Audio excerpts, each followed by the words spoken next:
Puny gavel here. Management Council will come to order. Please call the roll.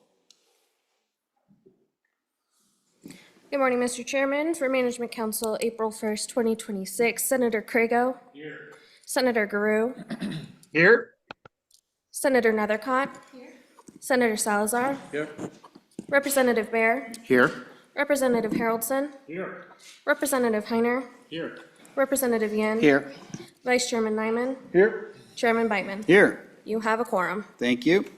Approval of minutes. Mr. Obrecht, do you have the minutes for the last couple meetings?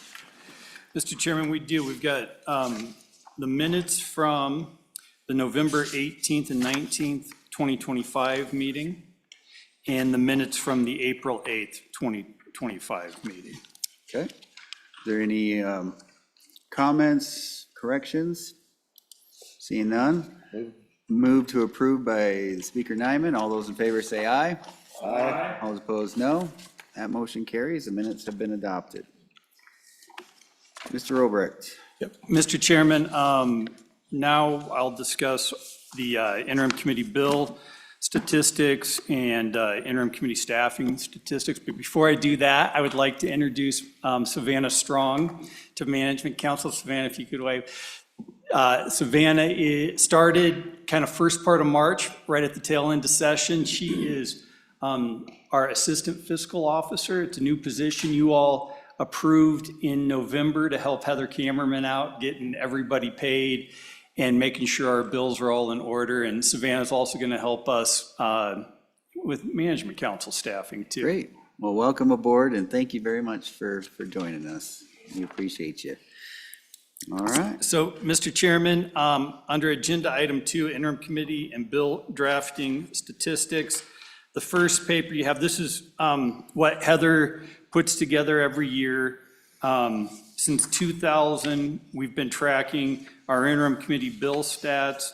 You can see for 2026, we had 114 committee bills that were numbered. That is the lowest number that we've had since 2016, so in 10 years. 80 of those bills were introduced, 65 were enacted into law. Mr. Chairman, that's probably a bit indicative, that low number of the fewer committee meeting days that we had last year, and that's on the next piece of paper. For this, Mr. Chairman, this sheet tracks total bill requests and another number of other items from 1997 through 2026. And so last year, Mr. Chairman, we had a total of 509. Mr. Chairman, I don't mean to interrupt, but I'm looking for that information. I have not yet to see it. Oh, it's online. Yes, Okay. it's not in our packet. Okay. Sorry. Sorry, excuse the interruption. Proceed. Mr. Chairman, we had 509 bill drafting requests last year. And that is quite a bit down from the last budget session in 2024, where we had 610 bill draft requests, which was quite high for a budget session. So 509 is about average, I would say, Mr. Chairman, for a budget session. Of those 509 requests, 165 were committee bill requests, which is 32% of the total request. Again, that's pretty much on par. We staffed 29 different committees, and that includes select committees, subcommittees, task forces that LSO staffs, and sometimes we throw working groups in there too. And for a total of 134 meeting days. And those staff days, Mr. Chairman, that number's kind of not really that relevant anymore, mainly because we've just changed our way of staffing so much. You can see in the last 10 years, we've increased the number of staff that go to meetings quite extensively. That's mainly due to turnover within LSO, and it's kind of our training program is to have new staff members go to committee meetings. Since our sessions are just so short, that's the best way to get new staff exposed to the legislative process. So, Mr. Chairman, that's just kind of for council's knowledge and information as we go into, really that's the reason these interim topics come to Management Council is management of staff time and staff resources, and also legislative priorities. So we give you that every year. And then if I have any questions from council? Thank you, Director Obrecht. Any questions? Representative Bear. Thank you, Mr. Chairman. Director, if you could just take just a moment and explain, if you can, on the LSO drafts and interim committee staffing statistics, comparing 26 this budget year with 24 the previous budget year, we actually have more meeting days by 5, and yet the staff days is, it is down. It's down 5 days, but we're down very significantly, 72 staff days for those 5 meeting days. Can you explain how that works, that math? Yeah, Mr. Chairman, I can. And what I would likely chalk that up to is we had a lot of new staff members start in that 23 interim. And so we sent them to as many committee meetings as we could to get them exposure. And we just didn't have nearly the staff turnover in 2025. So just not as many people going to meetings. Okay. Any further questions for Director Obrecht?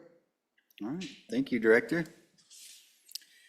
All right, moving on, approval of interim topics. Our first committee up for this morning is the Joint Agricultural, State, and Public Lands and Water Resources Committee.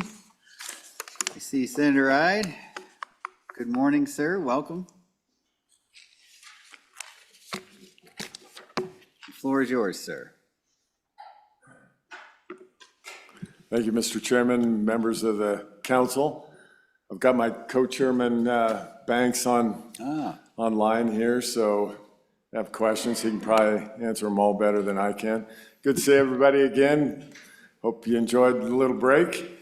I'll get started, not to waste any time here. You probably have that in front of you. I'll just go through priority 1 through 5, and you can kind of see what's going on there. First one is non-certified pregnancy testing of cattle and proactive herd management.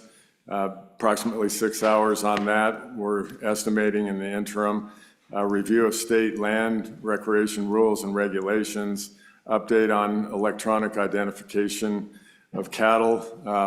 That last one, priority 2, is 6 hours. This number 3 is about 5 hours. Number 4, preventing orphaned water rights, about 4 hours. That's a continuation of a little of what we talked last interim. And then number 5, fence out laws for livestock. And that one's just to kind of study the fence in, fence out rules, get everybody understanding exactly how those laws work so we can be a little more, when we get questions in the Ag Committee, we can have a little more knowledge of what we're talking about there and get schooled on those and see if there's anything. I know it was Senator Pearson that brought that. It's fence out for cattle, it's fence in for sheep, and get everybody understanding exactly what we're talking about there on fencing laws in Wyoming. And Co-Chairman Banks, if you want to chime in real quick, go ahead, if that's all right with the committee. Sure. We'll move it right along. Co-Chairman Banks, do you have anything to add, sir? Good morning. Sure. Yeah, thank you. Good morning. Thanks for having us, the best committee, go first. I appreciate that this morning, Mr. Chairman. So just one I wanted to touch on really quick, because there's been some confusion, is priority number 1. That was priority number 1 for a reason. We heard from producers all the way around the state the need to do something with our veterinary shortages. And so what we're going to try and do is align some different laws that we looked at, specifically Texas, Oklahoma, Montana, North Dakota. They allow people who are not necessarily certified as a vet to be able to preg test their cattle. And there's a distinction if they're going to market and being marketed as bred, that of course has to be certified by a vet. But just to see what your numbers are going to be in your calf crop the next year, to allow somebody to go in there and palpate or whatever like that. We wanted to allow that flexibility for our producers. and priority number 3 there, again, that was just really something that came about in the last administration of the rules of the USDA with identification of cattle, and we still have a lot of gaps in that as far as crossing state lines and the rules of having electronic IDs. And so we want to be able to get together and see if we can fill in those gaps and see what the state of Wyoming can do for our producers going forward with those IDs and allow some flexibility for our producers there. But anyway, that's what I had to add, but appreciate your consideration of these topics for our agriculture community in the state of Wyoming. Thank you, Co-Chairman. Any questions for either of the chairman? Any questions? Representative Bear. Thank you, Mr. Chairman. Co-Chairman, either of you can answer this. I just wanted to get a little clarity on priority number 3, electronic identification for cattle. There was some effort in appropriations to ensure that there were a metal tag option for producers based on the 2021 bill HB 229, which looks like you're reviewing. We were told during the debate on the budget that that was no longer necessary, that they had a way of ensuring that those tags would be available to producers. Just want to ensure that you guys are going to be pursuing that and ensuring that those options are available, that 229 really is an option for producers in the state of Wyoming. Do you want to take that, Co-Chairman Banks? Sure. Yeah. Thank you, Mr. Chairman. Yeah, thank you for the question. Yeah, that's our intent, is we want to allow that flexibility because that's really what we're seeing is those electronic IDs are really not going over very well. And the ability to have those metal tags, and that was consistent practice for a long time. And so we want to be able to continue on in that. And that's going to be, yes, the focus of our efforts. So appreciate that. Appreciate what the Appropriations Committee did regarding those metal ear tags. And we're going to try and do that going forward this interim as well. Follow up. Thank you, Mr. Chairman. Just quickly wanted to mention that there are issues with the availability of those metal tags. We worked through that, ensure that there is a supplier, and just want to make sure you guys follow up and ensure that those continue to be available to producers in the state of Wyoming. Okay.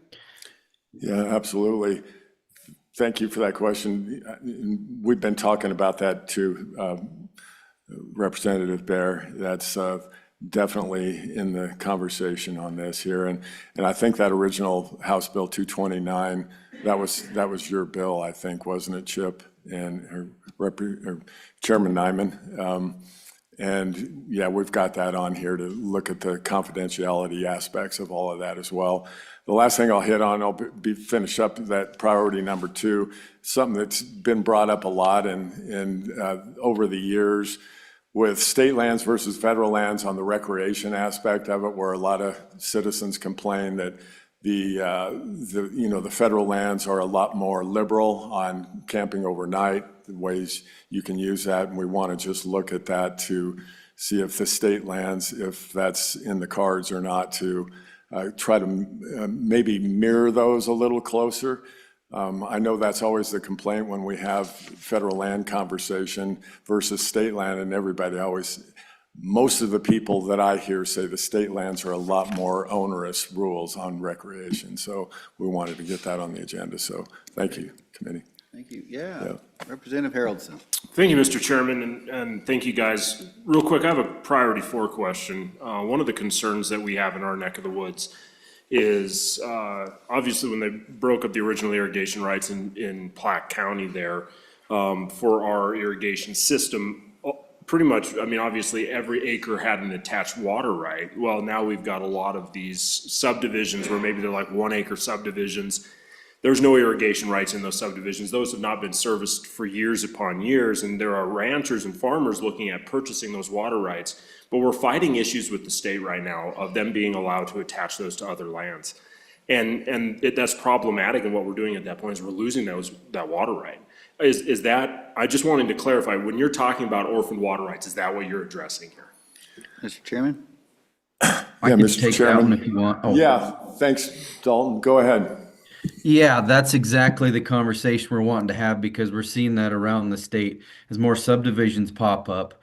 There's a lot of information gaps as well as, well, what happened to these water rights and are they lost? Are they orphaned? Now the water's been orphaned. Being able to put that water into use and saying, well, in the subdivision, they're not going to use any of this irrigation water. They don't need it for half an acre. So exactly what you're talking about. If we can put that water to use and somebody can purchase that water right, we don't, so that we don't have those gaps in any of these water rights. So we're getting all the use out of our water. That's exactly the conversation we want to have. And so, yes, appreciate the question, the clarity on that one. And we started that this interim, we just didn't quite get there, so we're going to continue on that and hopefully be able to resolve these issues. Thank you.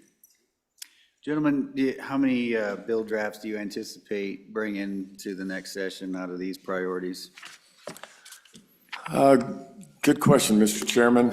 I think, after reviewing them, there could potentially be 3 bills, depending on where the conversation goes. Maybe we've been working on the orphaned water rights. Maybe that could be some legislation there to tighten things up there so everybody understands. Maybe on, the rules on state lands, recreation, and then, I don't know, Co-Chairman Banks could probably comment on a bill on the pregnancy, non-certified pregnancy testing stuff. So Okay.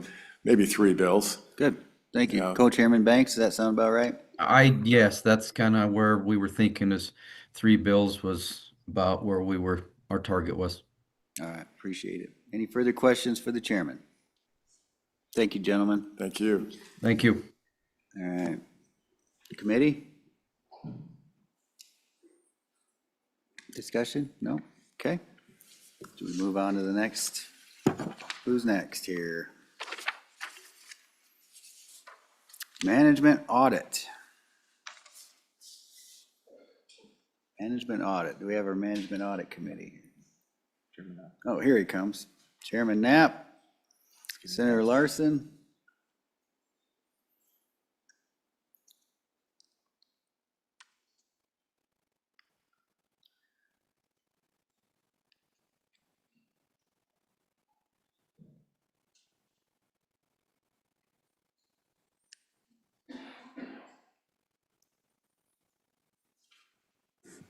Good morning, Mr. Chairman. Good morning, Chairman. How are you, sir? Good, thank you.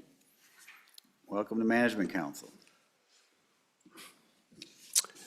All right, and I don't know if senators in the room are online, but if not, I'll go alone.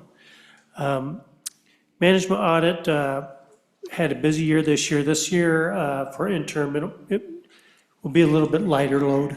We're looking at 2 meetings, both in Casper. The priority topic is looking at legislation for this year that did not go through. One is the continued work on the administration rules and legislative procedures with that. And the other one would be with the subpoena penalties. Subpoenas are authorized for management audit. We did do 3 last year when it came to audits, actual audits. I see the future of using those very sparingly. We like to notify those entities in advance to see if they will voluntarily come in and talk about deficient audits. But if that penalty is needed, I believe right now it's only a $100 fine with subpoenas. So we'll continue to look at that penalty over the interim. The second one is the review of the audit procedures. And this is one of the reasons we'll have 2 meetings. For the first one, we'll hear from the department and they'll be able to point out to us those entities, special districts that are still not compliant after years. And any one of those that are concerns, we can address in that second meeting. And then the third one, the treasurer did come in during interim topic discussion and did want to talk about state land leases and unclaimed property. So those 2 specific topics were identified for him. So I'll take any questions. Any questions? Senator Nethercott? Mr. Chairman, thank you. On priority number 3, Representative, I don't think this is within the statutory purpose of management audit. Can you speak to that?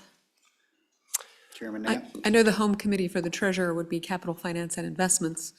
That has looked at this issue before. So just curious as to why the management audit committee, who this would be outside their scope, I think. Mr. Chairman, Senator, I would agree with you. Management audit overview can look at governmental processes and administration processes to see if those are functioning properly and within statute. But I'm not sure that the state land leases would fall under that category. So we'll discuss with the treasurer too what he had in mind. It was a little confusing at that particular meeting, so. Thank you. Yeah, Senator Crago? Thank you, Mr. Chairman. I had the same follow-up question regarding state lands.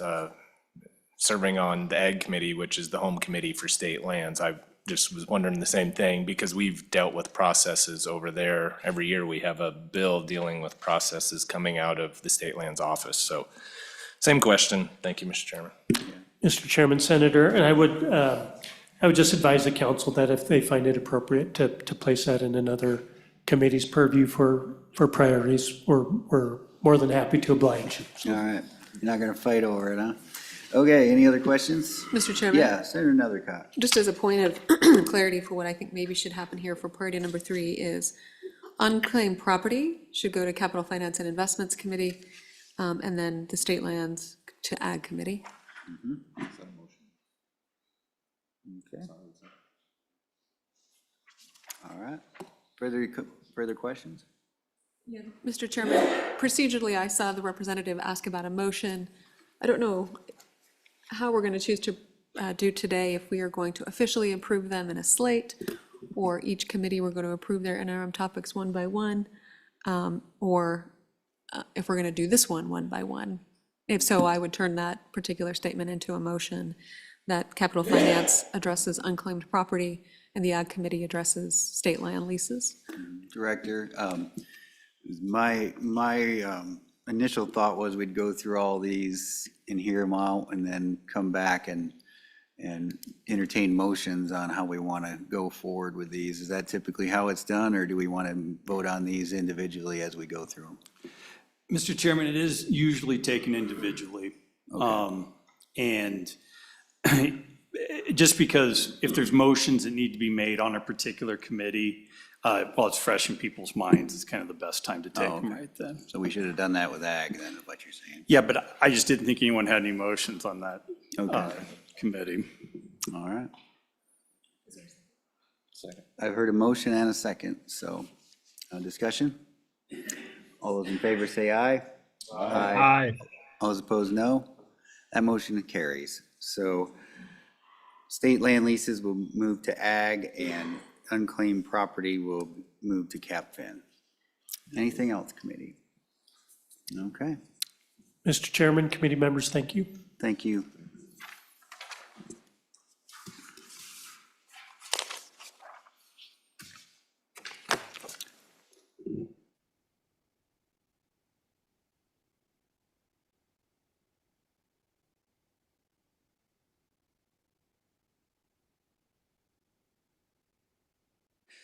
Do we need to make a motion on each one of these committees to approve their management or for their topics and their meeting dates? Well, Mr. Chairman, you know, I kind of hear how you want to handle it.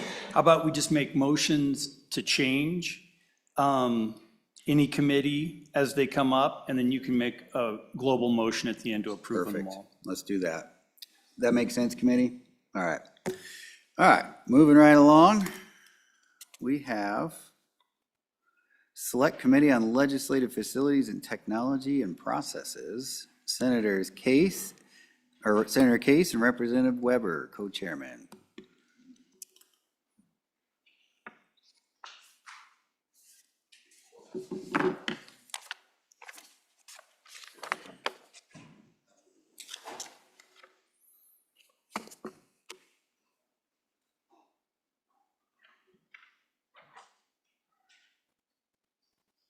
Good morning, both of you. Welcome to Management Council. Good morning, Mr. President, members of Management Council.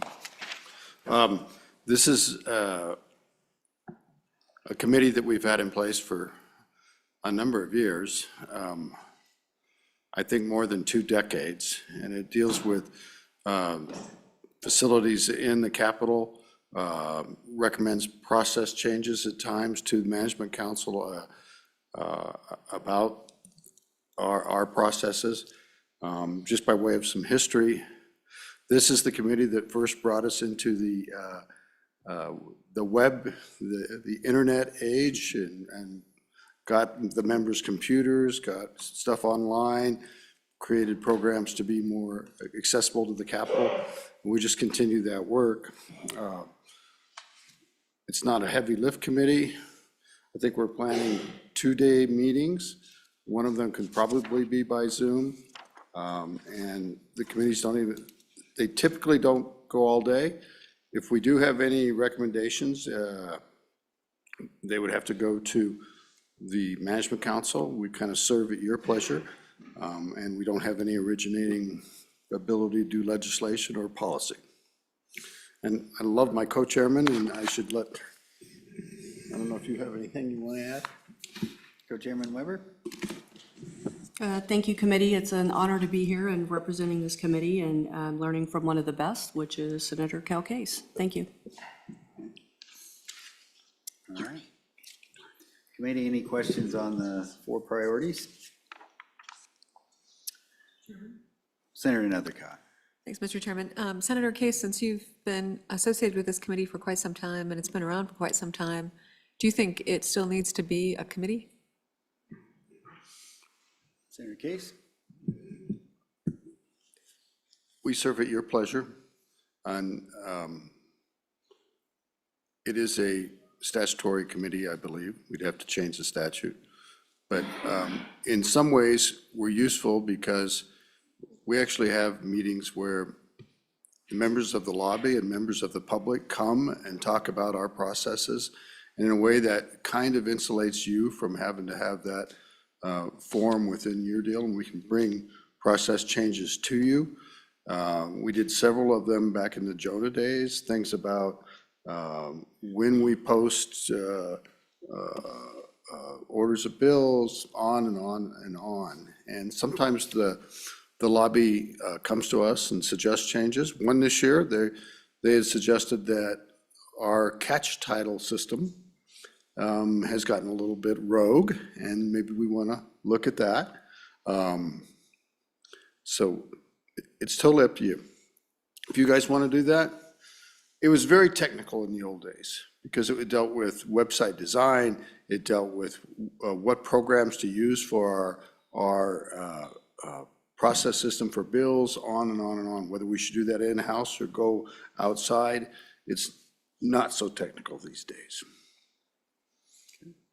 Further questions?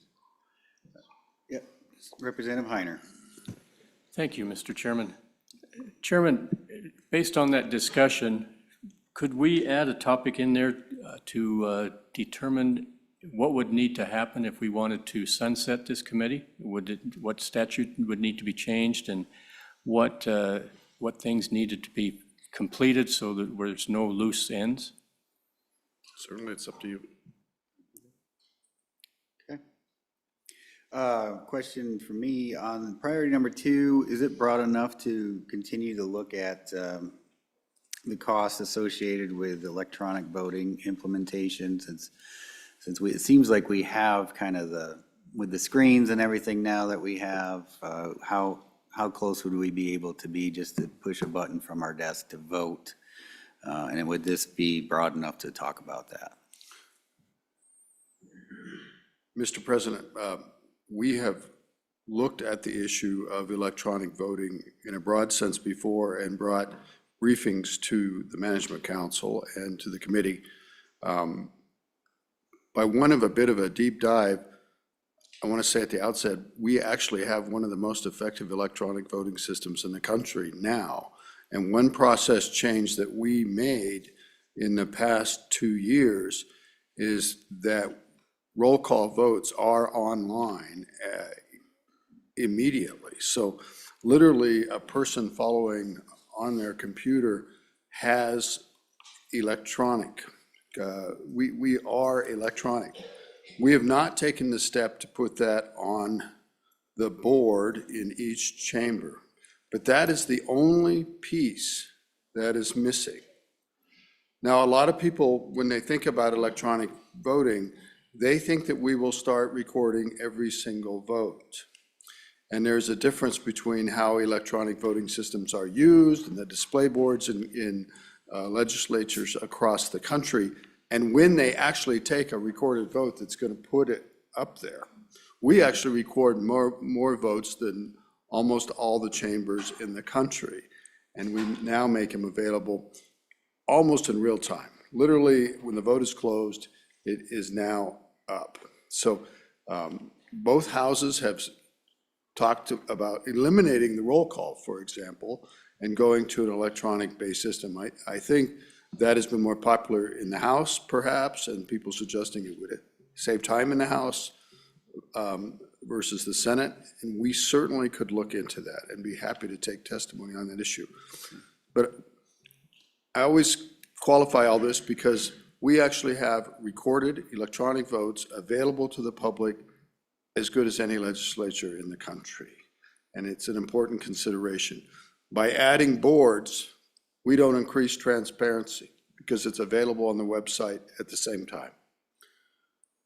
What we will add is possibly time efficiencies for the House of Representatives. We looked at this a couple of years ago, and there are issues about how the vote is gamed and managed and how long it's left open and what it leads to, vote jumping, but there are different rules that could be put in place to accommodate how we want to go with that. If you go to the US Congress and watch the votes online, you will see them flipping around, and they will leave it open for hours and hours and hours as they go round up votes and come back, and people will change. And it's not only silly, it's kind of deceptive. So it's not even achieving what they want. We'll do whatever you want, sir. We will certainly can do that. If you want to add a sentence, that's fine. I feel it's within our purview. How about you? I agree with that. Okay. Well, I was just from a purely technological standpoint question, not a rules or procedures, because if the technology was available in there, that's all I was curious about. It's up to each individual body to decide if they want to adopt it or how long they want to leave the votes open or what have you. But we were in Ohio, the State House for NCSL at the Federalism Conference, and every time we wanted to vote, we just pushed the button, and within 10 seconds, the vote was closed. Because it was just boom, boom, boom. You saw the board light up, green and red, and then they closed the vote right away, and it was just very fast and efficient. And I think our friends down the hall could use something like that, but that's just me. Okay, well, thank you. Any further questions? Representative Baer. Thank you, Mr. Chairman. Co-chairman, either of you could answer this. I'm just curious about the nexus on priority 3 between your statutory requirements as a legislative facilities technology and process and the role of emergency alert distribution and statewide service coverage for public television. Co-chairman? Well, I think that's a pretty good question. Public television would very much like to make a presentation to the legislature about the role of their communication system and the technology. They shopped this to different committees. This is where kind of it ended up because of other committees being full. In a broad sense, it's technology related, and it's something that should be done. If you wanted to assign it to a different committee, of course you can do that. It's not necessarily a natural fit, although we are kind of tech-orientated people in this particular committee. Further questions? Senator Nethercott. Yeah, Mr. Chairman, Senator Case, you identified the concern over catch titles going rogue. I concur completely with that. Why did the committee choose not to take that up? Mr. Chairman? Mr. President, Senator Nethercutt, I think it really is under priority number 2, general responsibilities related to legislative process. Mr. Chairman, Follow up. I would move to direct the committee to review our rules and statutes regarding catch titles concerning bills. Okay. Moved and seconded. Discussion? All those in favor say aye. Aye. All those opposed, no. No? That motion has been adopted. Representative Yen. Mr. Chairman, thank you. Senator and Representative.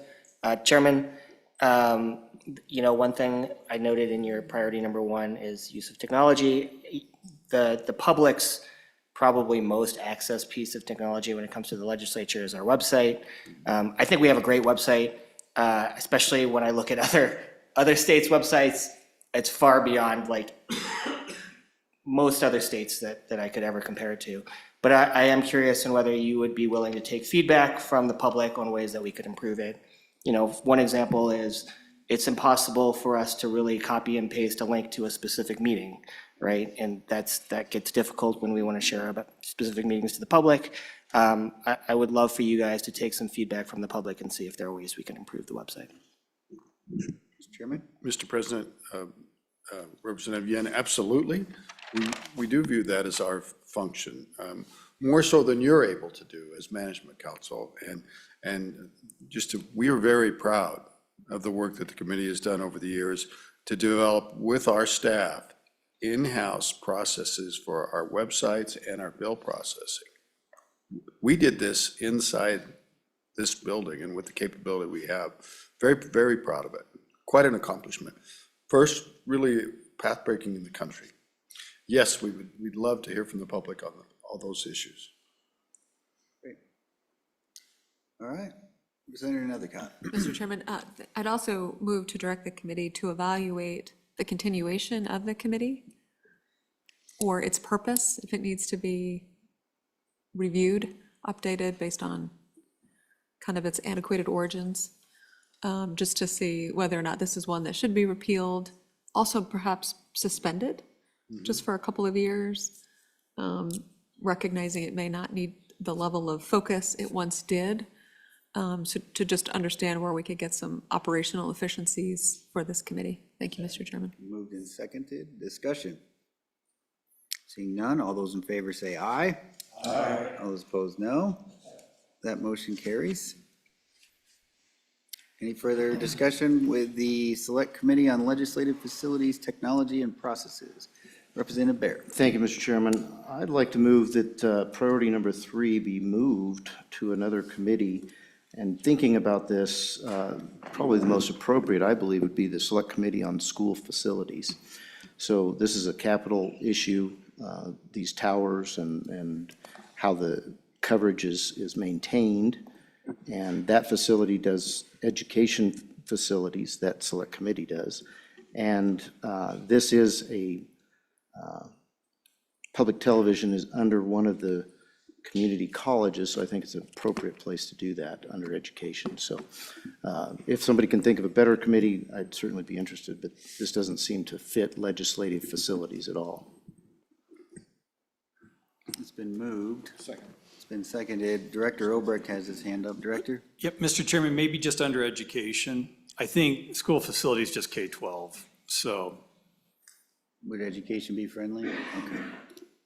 All right, so it's been moved and seconded. Discussion, Senator Nethercutt. Mr. Chairman, thank you. I think Senator Case agrees that it may or may not be the most appropriate committee, but this committee has the time to take it up. And I think we have enough to do probably in school facilities to consume their meeting time. Okay. And so I do think this is probably an appropriate committee based on their availability of time and to allow school facilities to do the primary work of K through 12 school facilities funding. Further discussion? I don't care where it goes. I just think it's an important issue. And talking to the director of PBS over the weekend about this exact issue in a different light of more of like a, you know, what should I say? Cybersecurity issue. We were talking about the grid actually, and the threats to the grid moving from an EMP attack to more of a cyber attack and what that would look like with our communications in the state. And then we got to talking about the public television tower system and how the upgrades are needed desperately and the capabilities there to have some redundancy. So I don't care who does it, I just want a good job done on this because it's very important that we get this done and get it right. Chairman, do you think you have the bandwidth to do this in the, in your time, or would you like to punt to a different committee? Mr. President, of course, it's totally up to the Management Council, but I would point out that we have some unique expertise. You know, Senator Rothfuss is a rock star in this area, and you appointed me to the NCSL Energy and Cybersecurity Working Group. We can bring some of those issues to come into play.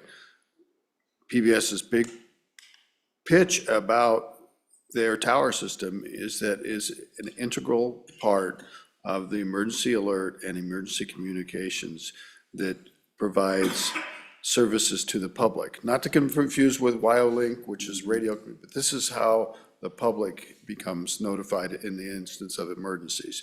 It's all that, and you've heard the tests of the broadcasting system. This is a key piece of all that, and its ability to perform that function is extremely important, perhaps with the growing threats, as you've mentioned, becoming even more important as we go. Yeah. I think Senator Grew has his hand up. Senator, good morning, sir, and please ask your question.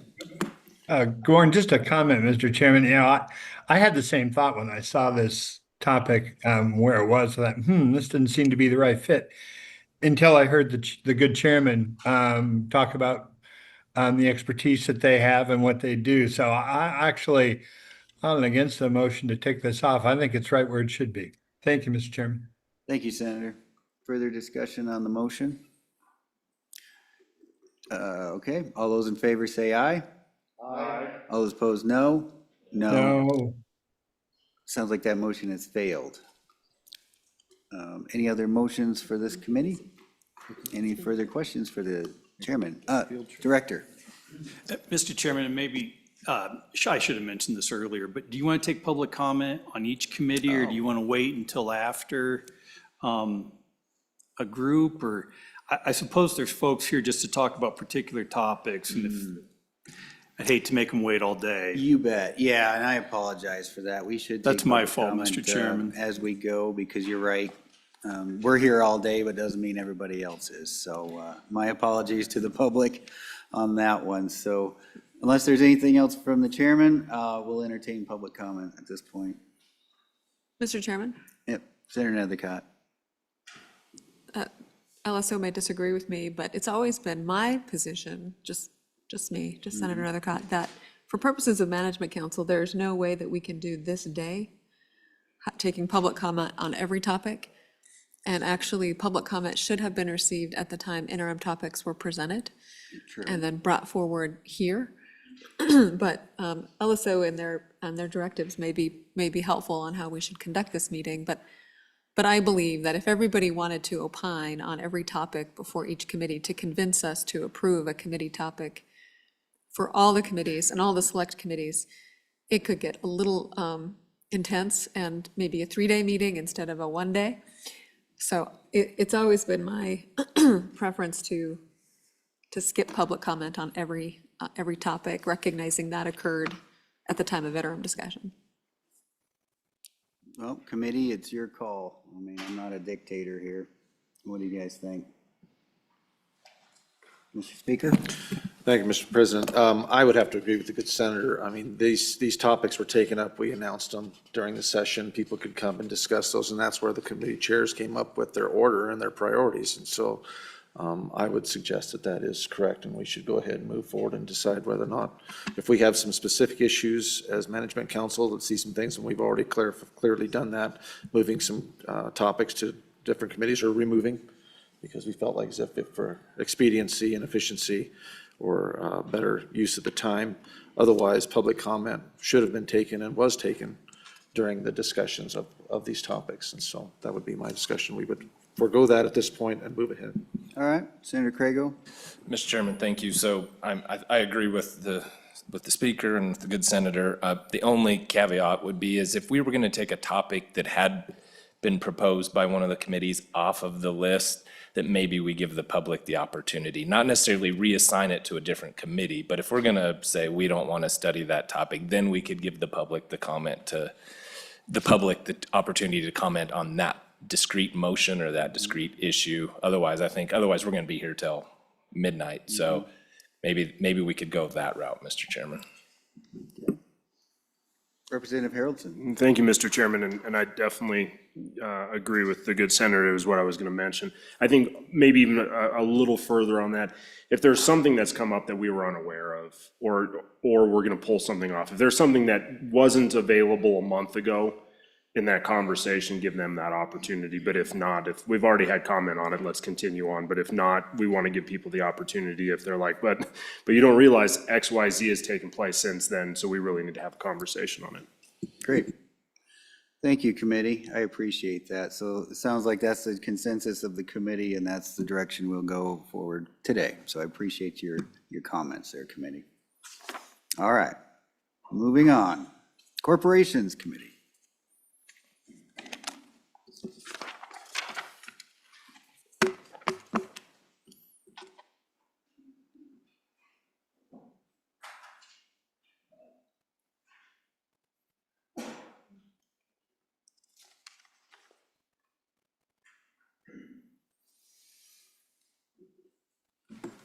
Welcome back, gentlemen.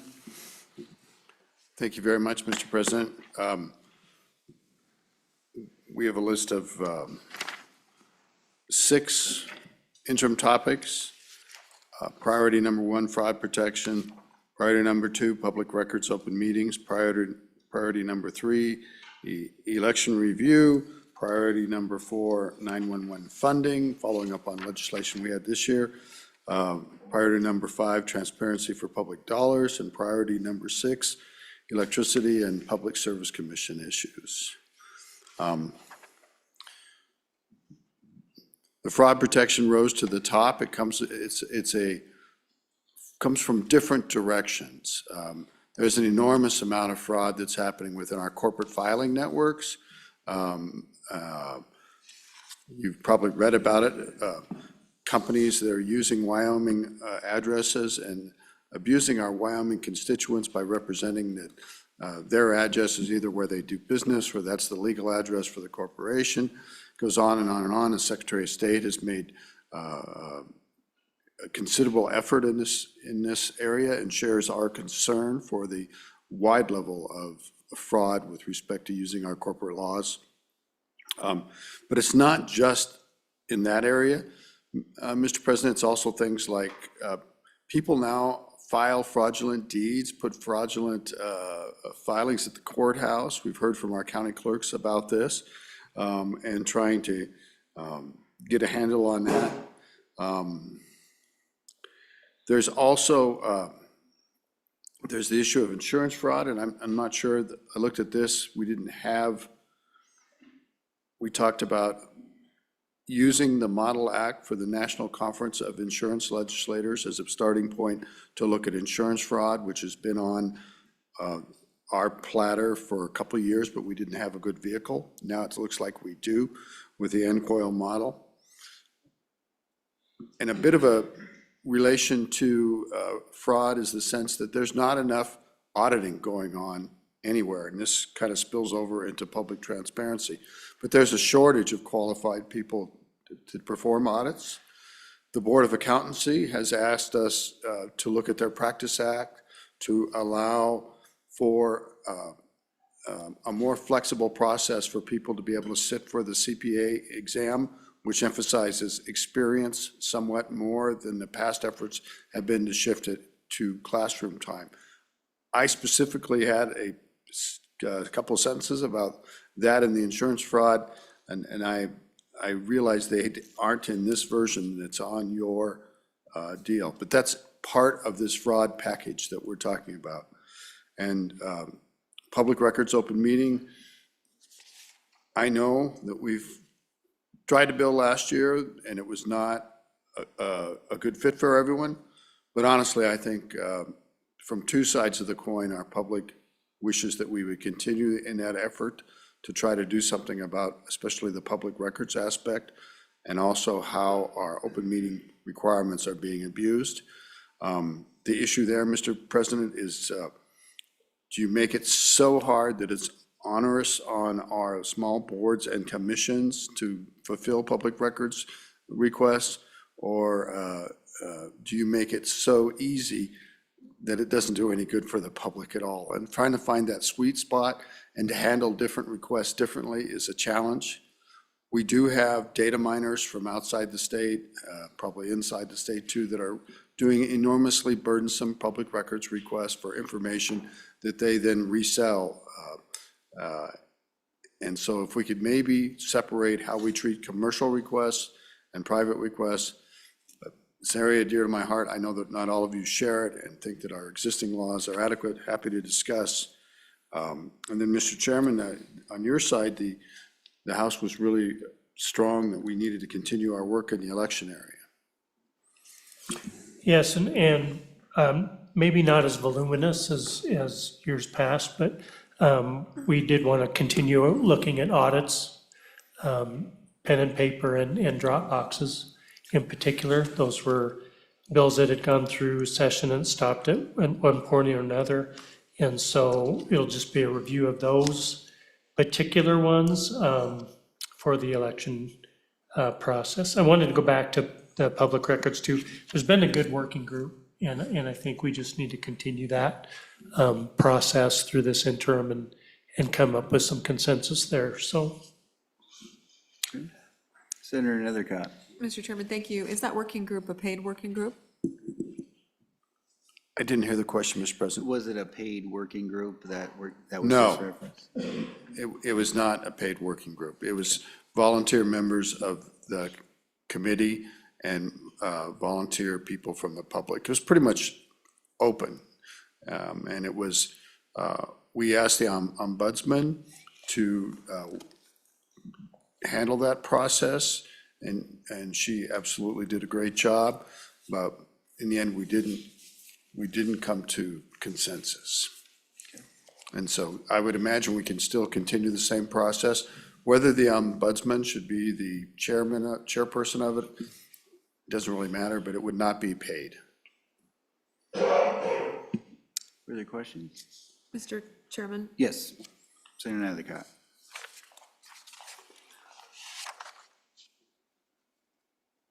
So I'm just questioning your priority list, and the number of priorities, or the number of the priority given to each topic.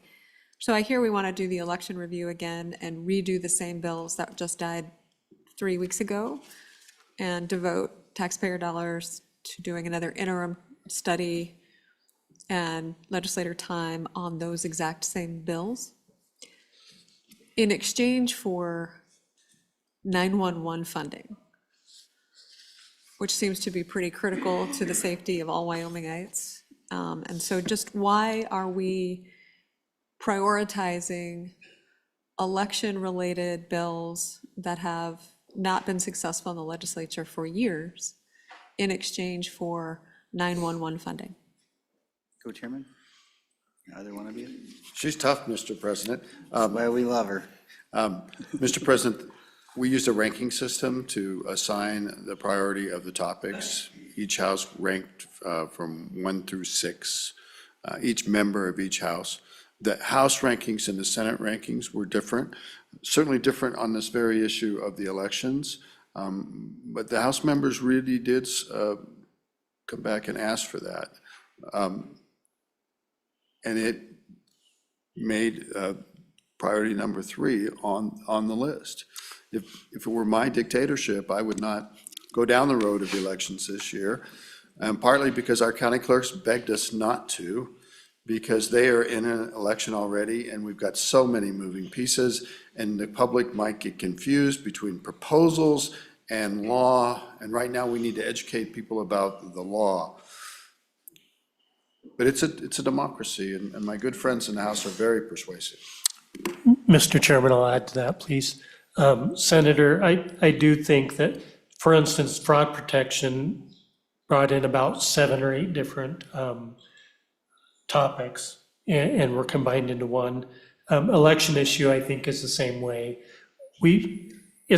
A lot of interim topics are driven by public because the public does have a say in getting to their legislator and presenting a topic or presenting one themselves. And election issues continue to come up. Although we've passed some in the last few years, I think that the auditing, the hand counting, some of the issues that the public deems very important to review at least, the processes that go into those and the costs that go into those ends up having it continually be a priority with the committee.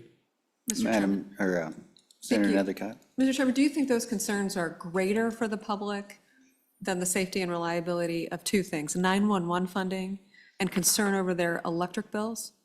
Because you have electricity rates, the Public Service Commission as your number 6 priority. So again, we have put hand counting of ballots, which that bill just passed 3 weeks ago, out of the legislature, over the state's electricity bills and the reliability and security of 911. Just have concerns about whether or not that's an accurate reflection of what you think the public desires. Mr. Chairman, many times in rankings, I think many priorities end up being equal, even though we have to list them as priorities. 911 obviously is a very important piece to all of Wyoming. And we've worked on that as well with another working group, and are very close to having that be a bill that can move forward. I believe that got stalled in introduction. However, looking at the long-term funding for such an important piece of emergency notification to the public is very much a priority, and we will continue that process. Mr. President? Yes. With regard to the 911 issue, we passed a bill authorizing $3 million for a study and grants, some money for immediate grants and some money for a study of future 911 needs. And we're going to be waiting for that study. That's not a study that the committee will actually do itself. And that's being directed by the Department of Transportation and the 911 Advisory Committee that's appointed by the governor. So we will await that outcome, and depending on what it says and what the committee thinks about it, we'll bring forth a proposal for future 911 funding based on that study. I'm not saying that that's not important. It's incredibly important, but we are passive at the moment until that study comes, and then we will make time to hear from the stakeholders later in the interim. Gentlemen, my concern on priority 6, to me, electric reliability concerns and large base load capacity to meet the needs of our industry is of vital importance. It's not for your committee. And so my concern is, the question would be, how much time do you anticipate devoting to this? And if it's not enough, shall we move it to minerals, where they will take a good hard look at this? Because I know our Trona industry needs some power, and this is something we need to talk about. And if it's not a priority of the Corporations Committee, I would like to make sure it is adequately dealt with in a thoughtful way. Can you guys devote time to that, or you want to spend more time on election stuff again? Mr. President, the electricity issue was personally my top priority. I believe it dwarfs everything that's out there. But a ranking is a ranking, and the issue of the elections kind of swamped everything, as did a second issue about public transparency, kind of And I think largely those votes came from members of the House of Representatives who were very concerned about that. You have my commitment that we're going to take up. We heard from the industrial consumers of Wyoming and through their lobbyists. We heard that we need to take this up, and we will devote part of each meeting to this. Once these are assigned, we're going to get the job done, sir. And I actually think we have, Minerals has done great work, but I think you have to do electricity issues balancing the needs of all of Wyoming, all the ratepayers of Wyoming and the agency. I can understand Minerals coming at this from more of an advocacy deal. We have to get our minerals to market. We need power to do that.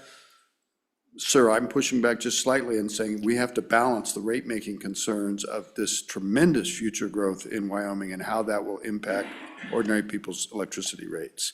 And so that's why I think it belongs in corporations, sir. Mr. Chairman, yeah, I would say that sitting on both committees, I'm on corporations and minerals. Minerals devotes a lot of time to this issue, and there is some overlap there.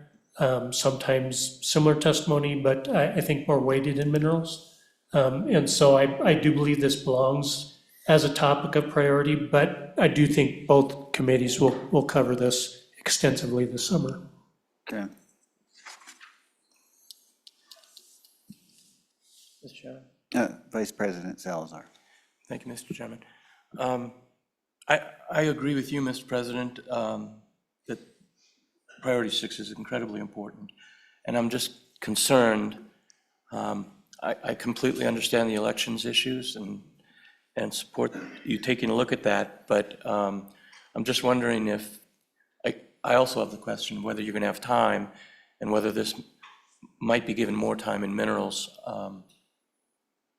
particularly since the House feels strongly, as many do, about the election issue.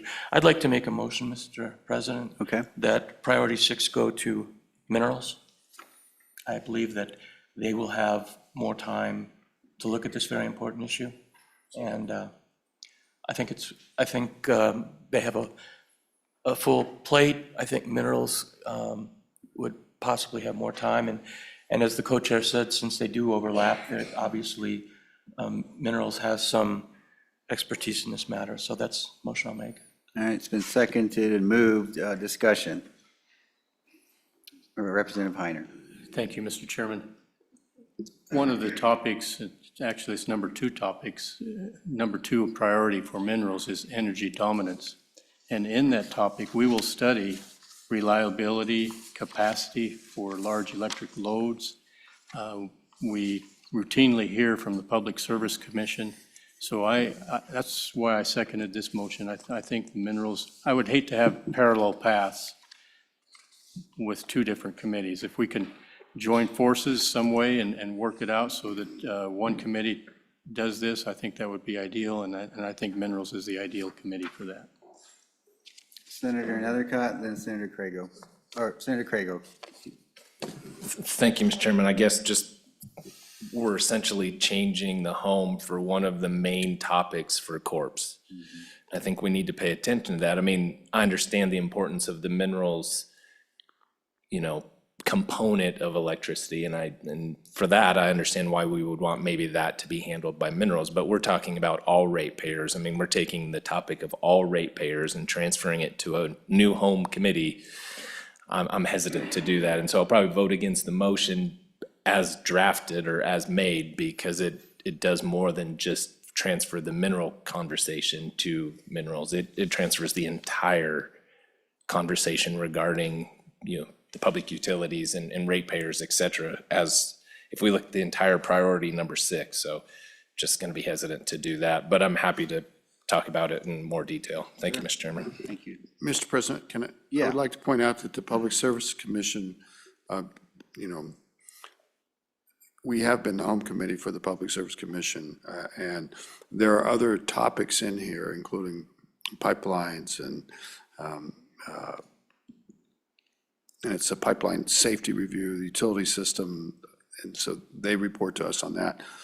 If I might suggest to committee, if they want to take the issue of large loads, mineral-based loads, and give it to minerals, we'd be happy to coordinate with them and work with them on that. I would hope to push back, sir, against moving the general responsibility of utility rate making and rates across all of Wyoming under the purview of the Wyoming Public Service Commission from this committee. Okay. Mr. Chairman? Yes. And if I could add, Senator Crago's exactly right. Since I've been a legislator, I've sat on both minerals and corporations, and we consistently hear from the PSC in both, but in two different areas. In minerals, of course, the load, but Senator Crago's exactly right. In corporations, it deals with the ratepayer and the pipelines and all those aspects that we also need to cover, so. Senator Salazar. I'll withdraw my motion. Okay. Moulton. I will say this, though, gentlemen. You see the concern here on this committee to take care of the electricity issue. It's of vital importance from our constituents and everybody in the state. And a little disappointed to see it as priority number 6. I hope, we have 3 two-day meetings. I hope it gets due concern and consideration from you guys. And hopefully you saw it here today that we want to see you guys put the effort into that topic. It was my number 1, Mr. President, and certainly if Management Council wanted to make it number 1, I would be happy. That's your purview. Okay. And that would send a message to the rest of the committee members too. Thank you. Senator Crago? I'd make that motion, Mr. Chairman. Moved and seconded. Discussion? All those in favor say aye. Aye. All those opposed, no. That motion has been adopted. Thank you, committee. Thank you, Corporations Committee Chairman. Have a wonderful day. Next. Mr. Chairman, Representative Haroldson. just a comment along those lines. As we look at, obviously, I think that we're understanding very clearly in this nation right now that energy is the difference between a first world nation and a third world nation. And if we don't get that figured out, we're in trouble. And so, anyone knows if they've watched me through the last 6 years of me being here, I'm very much for election integrity. I'm very much for those things. But I think there's also, there's an enemy at the door we're dealing with right now, and that is an antiquated grid, an antiquated generation system, and not saying that election integrity or public records requests, those are all very, very important and need to be addressed. But if the lights aren't on, they won't get you your records anyways. And if the lights aren't on, you're probably not going to be voting anyways. And so I think that we need to be very careful that we don't overlook something that could have lasting effect for generations to come. Thank you. Appreciate that. Yeah, Senator Endicott. I just want to give permission that it's okay to prioritize the integrity of the grid and appropriate electricity rates for the state of Wyoming over the hand counting of ballots. It's okay. That's okay to do that, and we can still believe in secure elections. And so, it's time to not let the enemy be at the gate and prioritize things appropriately. Thank you, Senator. Okay. I got my stuff all out of order here. Do we have tribal relations next? Tribal relations, come on down. Senator Case. And Representative Posey. Good to see you both. Haven't seen you in a long time, Senator Case.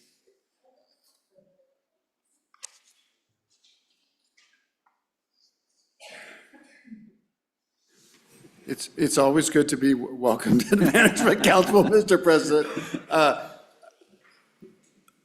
We had a great interim last year with my old friend and my new co-chairman, Representative Posey.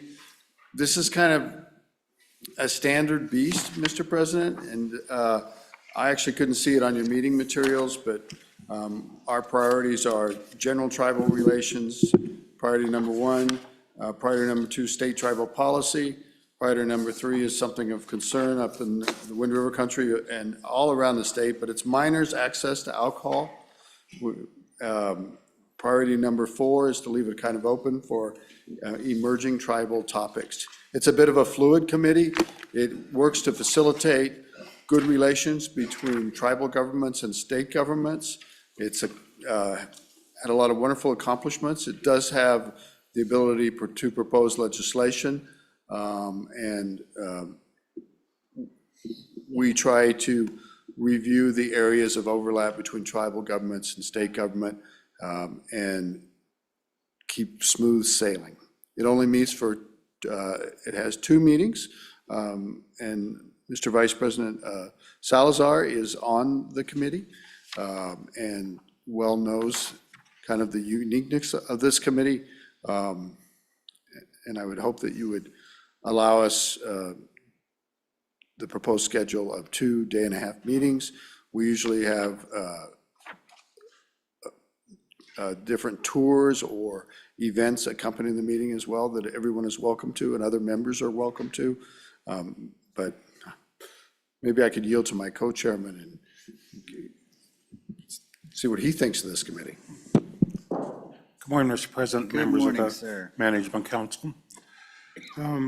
As Senator Kale Kay said, we looked at some of these priorities of the tribal relations, and when we have our meetings, there's a lot of overlap with jurisdiction, law enforcement, land status. So the priority number 2 is what I'm specifically focusing on as I discuss this issue, is it's probably a good takeoff to try to start a state tribal relation policy. You know, many tribes and states have a policy or an accord that kind of outlines how both sovereign governments work with each other. We don't have that in Wyoming, and we almost rehash some of the same issues with some of our same meetings. And it would be good to start that process. It'll be a very long, hard process to go through, I believe. Some states have 13 tribes. Washington State has 27 tribes, but they managed to develop an accord. And I think since we have 2 sovereign tribes in this state, I think it's worthwhile to start somewhere. That could be with DFS or the Department of Education, Department of Health. Not a big undertaking to begin with, but to have some discussion of how to go about that. Both tribes are open to having this discussion. So Senator Case already outlined the other issues, and they're there for your consideration. Thank you. Thank you. Vice President Salazar. Thank you, Mr. President. Mr. Chairman, I just wanted to personally compliment these 2 co-chairs. They've done just an exceptional job, uniquely qualified. Last year, they, as I sat in on tribal relations, they have the respect of these communities. And I just wanted to compliment them publicly for their leadership. They're doing an incredible job. Thank you. Well, there you go. Any other discussion? Senator, another comment. Shameless plug for my capital city. It's the year of the American Indian for Cheyenne Frontier Days. You'll see a new opening of the Indian Village out there, and we are hosting Indian relay races, the national competition. So, all right, just some fun facts. Come on down. All right, thank you, gentlemen.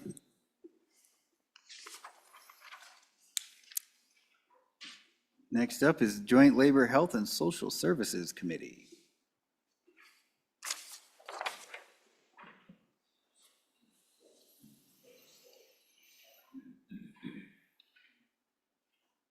Good morning, Senator Brennan, Chairman. Chairman Ottman. Thank you. Good morning, committee.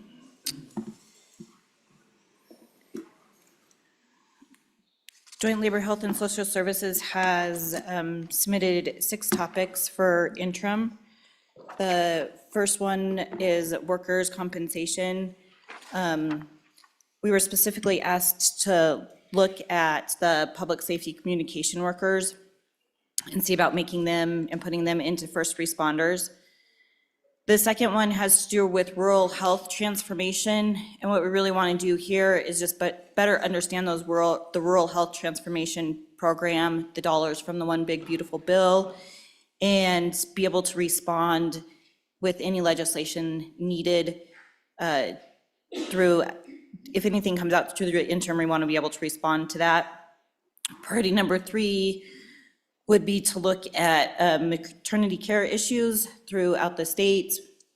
We know that we've got some OB deserts, but also kind of expanding that to see what could be done with maybe midwifery in some of these areas too, along with the OB doctors.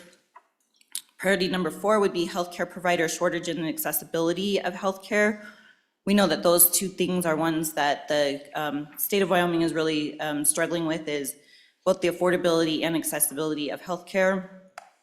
Priority 5 would be to look at some of the behavioral health problems, specifically looking at the ability to add some more clinical training slots for behavioral health providers in the state of Wyoming. And then priority 6 would be looking at some cancer treatment things as far as cancers and drugs that are delivered and how they're delivered to just get better, more effective treatment in a timely manner to patients with cancer. Thank you. Any questions? Co-Chairman Ottman, do you have anything to add? Thank you, Mr. President. I would just add on priority number 2 with the rural health transformation and conversations with the director of health. That our applications went in and we were approved. And those applications are still being looked at by the Fed to make sure that, because there's been discussion back and forth, because our applications and our situation here in Wyoming is different from a lot of states and what they were really used to. So they're going back and forth. So this interim topic will be very, very instrumental to responding to that. They're hoping that the application is approved and those additional requirements, if any, are known. Okay. Questions? Ladies, on priority 6 for cancer treatment, would you be considering looking at availability of alternative treatments, looking at barriers to patients being able to, in light of the right to try type of legislation? Would you be looking at stuff like that, or is this more specific? The thought here is a little bit more specific. Sometimes currently patients have to go through something called a step therapy where they have to try one cancer drug, then another, then another, then another before the oncologist can get to the actual drug that they think is really going to be the one for cancer. So that would be one of those specific things that we would like to look at.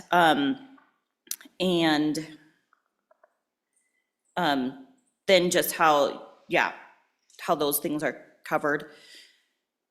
It's specifically this thought on that, but we are open to whatever you guys tell us. All right. Vice President? Thank you, Mr. President. I want to go back to the rural healthcare transformation and the federal government. Have you heard whether or not during the summer you'll get a final decision from the feds on this? And if you have any plans to pivot if that decision goes one way or the other? I don't know when they're planning on a final decision. Co-Chairman Ottman might have that answer. She's talked to the department more recently than I have, but I think that we want to, in light of the bill that we did pass and our application, I think we want to be able to, one, as a legislature, we want to be able to understand those funds, where they're going and what they're being used for, but also that ability to be able to pivot and respond if needed. And I'll let Co-Chairman Ottman put in her thoughts. Thank you, Madam Co-Chair. Senator, what the direction of it was with a lot of it, we were looking at a lot of rural and different directions that might be. The federal government had some specific guidelines and kind of like an umbrella. And so the conversation was, how does our needs and what we would like to do, how does that fit, and can it fit underneath that umbrella? If yes, great, but they wanted to make sure so that the funding would not be inhibited. And then also the way, one of the things was the way in which we were going to use those funds, as far as not dropping them all on specific things immediately, but to look at long-term provision for the situations that we set up across the state. Thank you. Thank you. Further questions for the Labor Health Committee? Mr. President, if I might. Yes. And not to go against anything that has been said, but on priority number 6, since we have been looking at homeopathy and those things, and we weren't able to really hone in on getting that through because of different entities and stuff like that, I would hope that that might be some part of the conversation. Okay. Representative Bear. Thank you, Mr. Chairman. Co-chairs, I would like to discuss priority number 5, behavioral health problems. I just wanted to point out that in the budget, we increased the provider rates for the DD waiver providers, and I hope you receive testimony as to what the outcome of that increase really is, and is it creating the kind of increased availability that we were hoping for, since we also added funding to reduce the wait list on that waiver. So if you could ensure that you get testimony as to what the outcome of that increased provider rate would be great on that issue. Any comment? No? If that, we're happy to do that at the direction of the Management Council. Thank you. All right, committee, any other questions before we let them go? Thank you, ladies. Appreciate it. Good luck. All right, Select Federal Natural Resource Management Committee. See the Chairman Ide, Chairman Wharf. Gentlemen, welcome.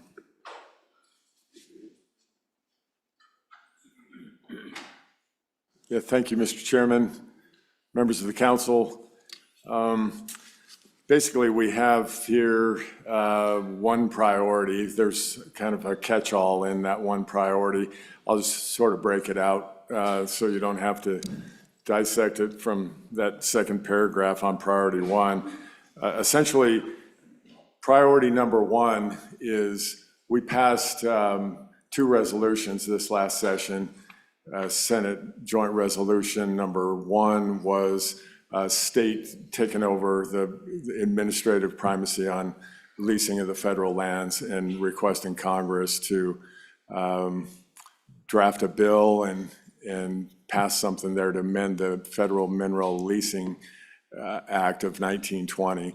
So a lot of this is follow-up from what we've got passed this last session. The second one was on the state royalty share on the federal mineral royalties, changing it from 50% to 87.5%, and getting rid of that 2% fee. So essentially right now, it's 49.51 or 48.52, whatever that number is. We're getting carved out 2% of our federal mineral royalty. And if we're gonna get the lion's share of it and take over the leasing, we're asking for that back as well. So this is a follow-up. We're calling our first meeting is to have all of our congressional delegation to either be there in person or have a representative and discuss with them and put the onus on them to get a bill drafted in Congress. And I think we ought to probably look at that draft bill before they actually run it. That's my opinion. So that's the first thing on the priority, is to follow up on those 2 resolutions sent to Congress. And go ahead, Co-Chairman Wharf, and you can take it from here. Okay. Thank you, Mr. President, Mr. Speaker, members of the council. The second topic we were going to talk about was we're all familiar with the Good Neighbor Authority. We were told that Congress actually added wild horses as being available as a Good Neighbor Authority. So one of the things we've been exploring is having a meeting with the tribes and trying to look at if we could get a slaughter plant built on the reservation. We thought it would do multiple things for us.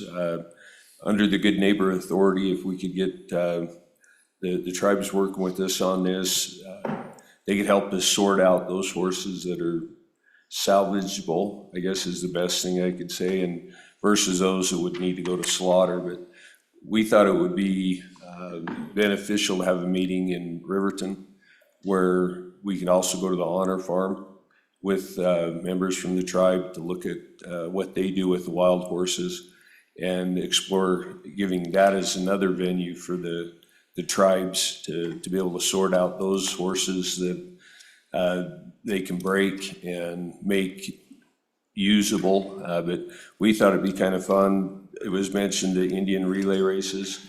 We were thinking how cool that would be if we could actually get the tribes to where they're taking these wild horses from Wyoming, those that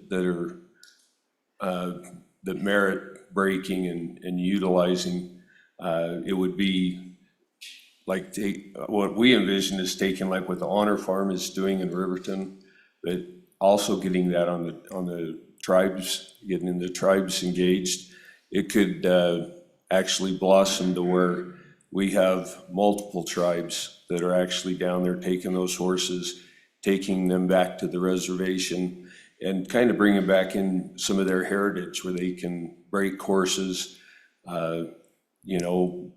but we think this Good Neighbor Authority should be looked at pretty hard. I think it's an opportunity for us to get a handle on managing wild horses. It's been kind of a problem here that affects wildlife, livestock, everything. So that's the number 2 priority. The number 3, you want to do number 3? Yeah. Okay, go ahead, do number 3. Yeah, thank you, Mr. Chairman. Committee. The last one on there is just kind of ties in with those 2 resolutions there again, and the executive order coming out of Donald Trump's office on trying to streamline permitting on timber harvest, national forest stuff. And so we really want to just get our hands dirty on what does that look like on streamlining that permitting. That happened about a year ago, that executive order from the administration, and calling in the agencies. We've got them lined up here too to see what that looks like and what we need to do to build the Empire State Building in 18 months instead of 18 years like it takes now. So good for our state, good for the economy, good for freedom.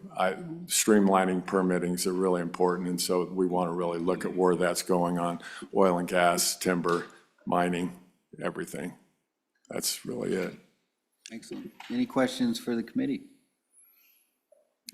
Committee members, just so you're aware, the speaker and I have contacts with the President's Energy Dominance Council and Interior Ag, and so feel free to use us for anything you need from them, and hopefully they can participate in your meetings over the summer and give you all the information and cooperation, because they're eager to cooperate and on all these issues from timber to mining and everything else and streamlining things. So I think you'll find a very productive summer.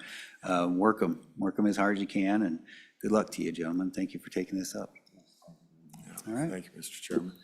All right. Next up is Thank you. Joint Travel, Recreation, Wildlife, and Cultural Resources.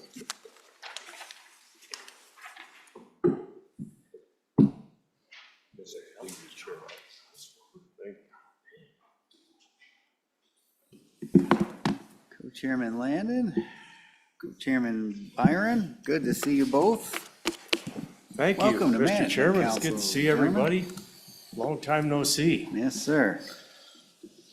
Thank you for the opportunity, Mr. Chairman. Chairman, go ahead. Yeah, thank you. Good to see everyone. We'll just dive right into it. 2026 interim topics. Priority number one, Wyoming Game and Fish Department budget. It's been continually discussed, and it's a goal of ours to continue to keep the Wyoming Game and Fish Department budget out of the general fund. And as many of you may or may not know, that happened a number of years ago. So I'd like to study kind of future ways to sustain good funding for our good Game and Fish Department. Mr. Chairman? Thank you. If there's no questions on priority one, Mr. Chairman, we also want to take a pretty deep dive on our Department of State Parks and Cultural Resources. There are several issues there. We want to get a good understanding of where we are up in Thermopolis. We've got some issues over in our state archives. We've got State Museum, but also, you know, our visitation at our state parks and monuments, et cetera, has just skyrocketed. We've got issues all the way out across our state. We want to get our arms around that, see what we could do to help our state parks and cultural resources. Carrying on, priority number three, landowner habitat issues. Kind of an old friend of this committee, certainly came up in the budget session and in previous discussions, but really kind of examining how our wildlife inhabits and doesn't inhabit in private land and the habitat that it does use on that private land and the hunting access issues from the landowners. And probably do a pretty deep dive into that. That was lobbied back and forth between another committee last interim, and certainly would like to stay out ahead of that and continue to have discussions about that topic. You know, just to add to that, Mr. Chairman, that the magnitude of what we've got going on out there, I think is really to be noted. We've got, that ties back into priority one, which is what are we gonna do with our stock growers and our landowners and all of those sportsmen out across that find this to be such an important resource. You know, the number one thing we heard from the Teton Park director last interim, and he said, you know, you would think that when they fill out the survey, all of these visitors that come to Teton National Park, said you would think they're coming to see the big mountains, right? They're not. They're coming to see wildlife. The top three priorities, they want to see a moose, they want to see a bear, and then they want to see an elk. And oh, by the way, we're going to get a look at the mountain too. But it really drove home the point to our committee that, you know what, task ahead of us, and that's to make sure that, you know, I was visiting with our grandson the other day, for example, and I just looked at him and I thought, you know, I really hope that he can afford a bull elk license when he grows up, that he can afford that, and that our ranchers are able to take care of that wildlife for us so that he can go hunting. But anyway, gaming and entertainment, Mr. Chairman, that's, the home committee is TRW for gaming, as you know. We've got a couple of issues there that we really felt like we ought to return to and stand those up. The problem gaming bill did not make it through. I think the House side maybe, I can't remember exactly where that bill landed, but we want to revisit that. We got a couple other little issues that have cropped up, including ticket scalping, so that's another topic we thought we would touch on. And to briefly touch on that as well, you know, we certainly are monitoring that, monitored the bill that came through session, and the actions of this committee could be to stand up or continue another gaming type discussion with some sort of subcommittee, but four's on there because the public asked for it, and we prioritized it there, but would be happy to go any direction that this committee would like. Number 5, Wyoming Game and Fish Department updates, ties into one a little bit, but also really just follow up from previous discussions. One of the big ones that came out of a meeting I had last week and is appropriate for this is commercial outfitting. Some of those statutes need some serious updating. And I was in Casper talking to the Wyoga folks and just to dive back into that statute to figure out what commercial outfitting needs from us. It hasn't been touched, that piece of statute, in a long time. And then from a bill last year, we're waiting to get some statistics on commercial fishing outfitters, with the intent, that bill that passed a couple years ago, we'll get a kind of a number, hopefully heading into this fall, of how many actually exist in the state, and then make some decisions appropriate from hearing that number. Mr. Chairman, our Minerals Committee is very much up to speed on a project on the North Platte drainage by Seminole. Many of us have heard a little bit about that. We think it's important that the TRW committee take that up a little bit so that we can educate ourselves. We've got a lot of constituent groups, Trout Unlimited, all the way to the Wyoming Wildlife Federation, many of those constituent groups that are very concerned about that project. So the chairman and I thought it would be appropriate that we get a good report from those folks and get up to speed on where we are, whether or not that's gonna stand up, and what impacts it might have on that sheep herd, and certainly on that blue ribbon trout fishery below Seminole. So. Yeah, in addition to that, we have, many county commission in that area in south central Wyoming have been chiming in on that topic, and just to monitor it and bring our committee and others that are listening up to speed on the Seminole Pump Storage Project. And then number 7, we have this every year, or at least that I've been involved, is just agency reports, agencies from Arts, Humanities, Office of Tourism, Travel, Recreation, Cultural Resources, and just getting updates throughout the interim from those agencies and making sure we're staying up to speed with their actions. Great. Thank you, gentlemen. Questions? Representative Haroldson. Thank you, Mr. Chairman. Hey, guys, it's good to see you. Morning. Some great topics. Couple things that I guess I'll address a few things. Under priority 3 landowner habitat issues, obviously, corner crossing still here, guys. It's still a conversation. It's still in the forefront of everyone's mind.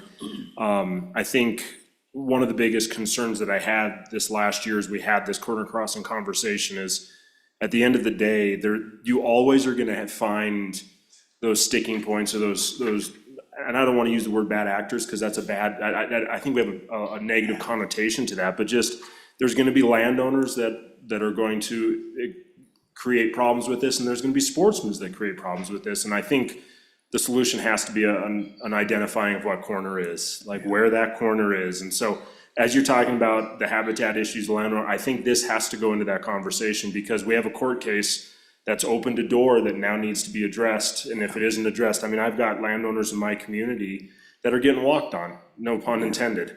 And we need to address that. So please, as you're having that conversation, let's keep having this conversation, maybe come up with a solution. The second is priority 6. Why is that coming before you guys? I guess I'm a little confused. I understand some habitat would be affected as we're talking about this. Why are we talking about this repump conversation in Wyoming? Is this an intelligent fiscal policy when it comes to energy? I understand we're trying to find ways, but repump has a lot of evaporation involved with it. There's just anytime you move water, we're losing water. And so let's talk, I just want to know, why is that before TRW? Should it be before TRW, or should this be before corporations or minerals, or, because we're talking about energy production here, and it's in TRW. And so I guess I'm struggling with that one. And then also problem gaming, and I understand gaming is your guys' area, but this is maybe more mental health, and is this a health conversation? So 3 questions in there, take them however you want. If I may, Just Mr. don't Chairman. cut corners, please. Mr. Chairman. Pun intended. Representative Haroldson, I'm gonna go backwards, because that's how my brain works. Let's start with number 4. I like I said a minute ago, happy to have that discussion, but certainly, I think when we were deciding on our topics, there was a bill still alive, and we were trying to tiptoe around whether or not that bill was gonna make it. It ultimately did not. And I know that this committee has the ability to stand up or continue funding a committee that was previously stood up. So certainly agree that it can be in a lot of areas, and we have learned that in my short time, 4 years on TRW. We had it for 2 years and spent a lot of time on different gaming and gambling discussions, and then it went a bit to this committee, and then it went to appropriations, and I mean, it continues to get volleyed around, so it's on there in case it doesn't have anywhere else to land, but certainly would be happy to work at the will of this committee on priority number 4. I'm gonna hop to well, if you want to take number 6, since it's your neck of the woods, I certainly can chat why I have chimed in frequently about Seminole Pump and made public comment about that, but with that, I'll hand it off to my chairman. Well, thank you, Mr. Chairman, and Representative, good question, and I apologize if I didn't answer that very well when I presented the topic in the first place. I think there's a lot of concern over the bighorn sheep herd there in the Shirleys. As you know, that's probably the only herd that we have that is not infected with the pneumonia. It's a very healthy herd, and it's doing well. This could have a significant impact there. But then on that Platte River drainage down below Seminole, you can imagine all of the feedback that the Game and Fish is getting on this project. It's huge. And this is just an educational piece, picking up on where we left off in the last interim. We took that TRW committee and we grabbed as many things as we could to get up to speed on. We've got a lot of different issues on the outdoor environs in Wyoming, wildlife and habitat, migration pattern, whatever. And this is just the latest in an effort to make sure that we're up to speed and can share with all of you what we find out on this project. I have full faith that the Minerals Committee, I keep looking at the good majority floor leader over here, she's on minerals. I think they'll take it up well in advance of us, and they've got a lot of the T's crossed and the I's dotted, but we just want to make sure we're up to speed for all the sportsmen and constituent groups out there, landowners, whatever. So that's just an educational piece.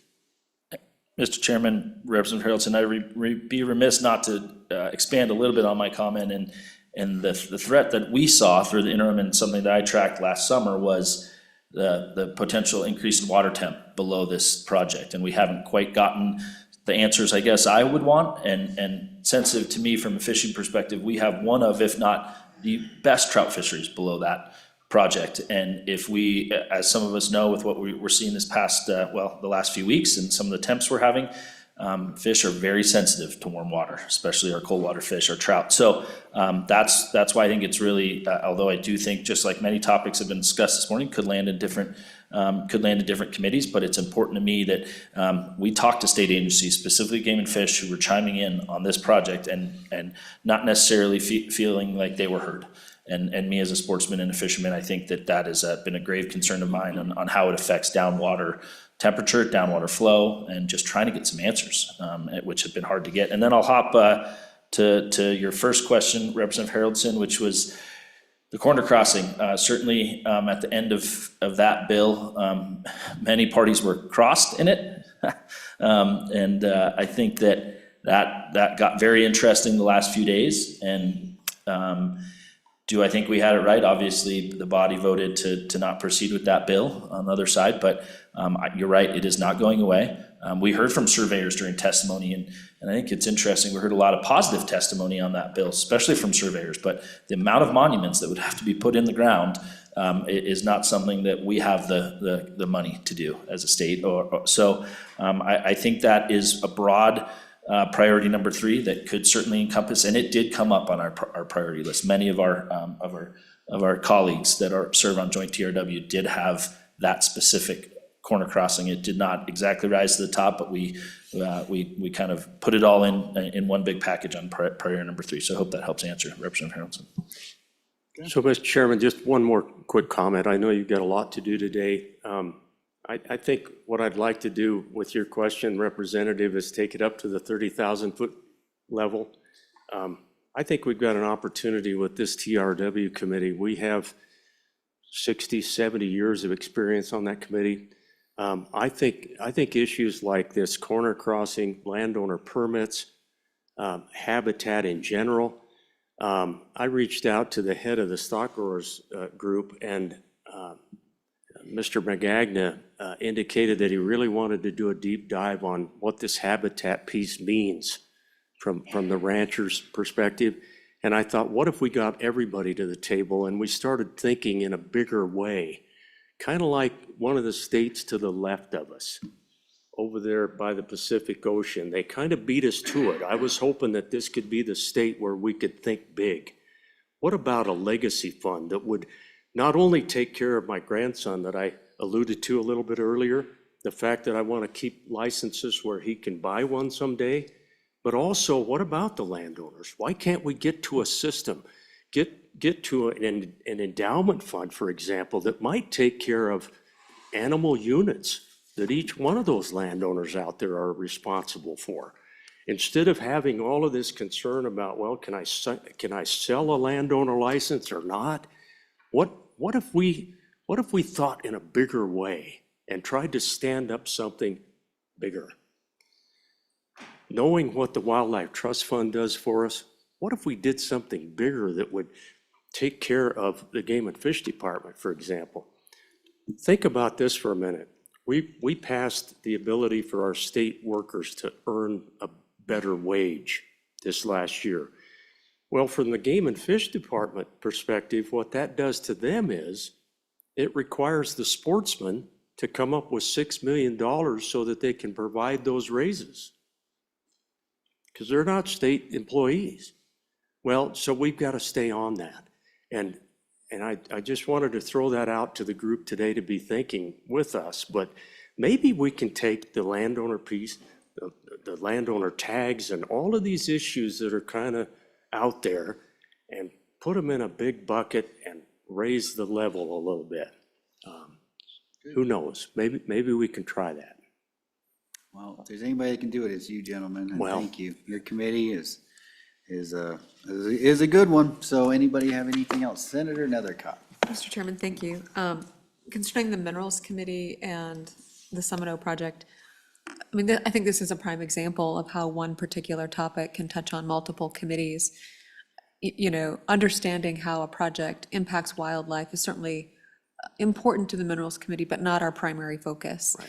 And I think that particular aspect of that project and the public's interest in how that will impact wildlife as a result of that project is appropriate in that narrowly tailored purpose. When it comes to corner crossing, just kind of my words of wisdom from handling other big topics that the state was kind of divided on, and there wasn't a clear solution, was to have a cooling off period. You know, the sky is not going to fall if the legislature doesn't come up with an immediate solution right now, and to just put it down for a minute and to kind of lower the rhetoric and allow people to process the current state, come back in a couple years to reevaluate that. So I don't think it's prudent, in my view, to actually take that particular topic up in the interim. I don't think we're going to see significant change in people's viewpoints or policy this quickly, since again, that bill died 2 weeks ago. But a cooling off period, I think, is appropriate. Not that it's not important, but just allows everybody to reevaluate the current circumstances.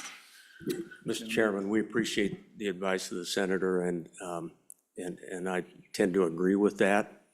As I said, maybe we can elevate the discussion into a little bit different level.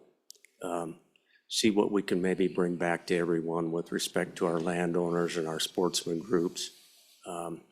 Let that one sit over on the side for a little bit and learn from our stock growers and landowners and our Game and Fish Department and carry on. So.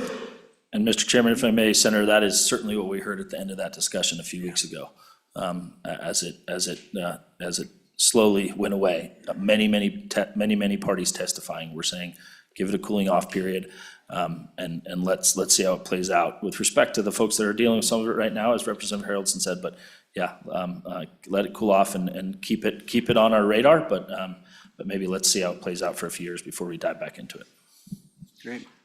Well, I can see priority 3 becoming priority 1 pretty quick for you guys. It's a big lift. I'm glad you're doing it. I know I see what a herd of elk can do to a haystack, and I can see, what a herd of deer can do to a pumpkin patch, and a lot of angry ranchers in the process. So we got to balance that wildlife and our ranchers' interests. So hats off to you, gentlemen, for taking this up. Thanks, Chairman. Good thoughts. And like I said, I think we've got an opportunity here in Wyoming. We've got a resource that's second to none. And that's thanks to our landowners and our sportsmen who care deeply about it. And maybe we've got to challenge ourselves to think in a bigger way here. And I think we can do it. I think that the state of Wyoming is the place where we can do this. Let's get everybody to the table and let's see if we can't, what if we endow that from now on and take good care of all of those generations that are gonna follow? So, All right. Well, thank you, gentlemen. thank you. Thank you, committee. Committee, let's take a quick 10-minute break. Come back at 10:32. We'll stand at ease for 10 minutes.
All right, we'll come back to order. It's a problem with breaking. Once the cows leave the corral, it's hard to get them back in. So we'll get back started here. Next up is school facilities, Select Committee on School Facilities. We have Representative Angelos online. We have Senators Landon and Rothfuss. Who wants to go first? Mr. Chairman, thank you, and I do want to recognize the Vice Chairman online. She's here with us, but I also ask if the Senate Vice Chairman would join me today, and Senator Rothfuss was good enough to do that in case there are any questions. Senator Rothfuss, as you know, has been on that committee with me for quite a long time, school facilities. There are statutory responsibilities, Mr. Chairman, that many of us are very much aware of. It involves a lot more than just developing capacity and condition lists. It's a pretty deep dive in what we've got going on out across the state, and that's statutory. So obviously, we will try to cover what's required of us in the green books. We have a couple of other priorities that I'll encourage the Vice Chairman or Senator Rothfuss to weigh in on as well. But we've had a court decision that we're all aware of that came down with respect to school facilities. And I think that the Select Committee needs to do its job and get up to speed on what that means and whether or not there's an opportunity for us to modify statutes to respond to that court decision. That relates to things like suitability.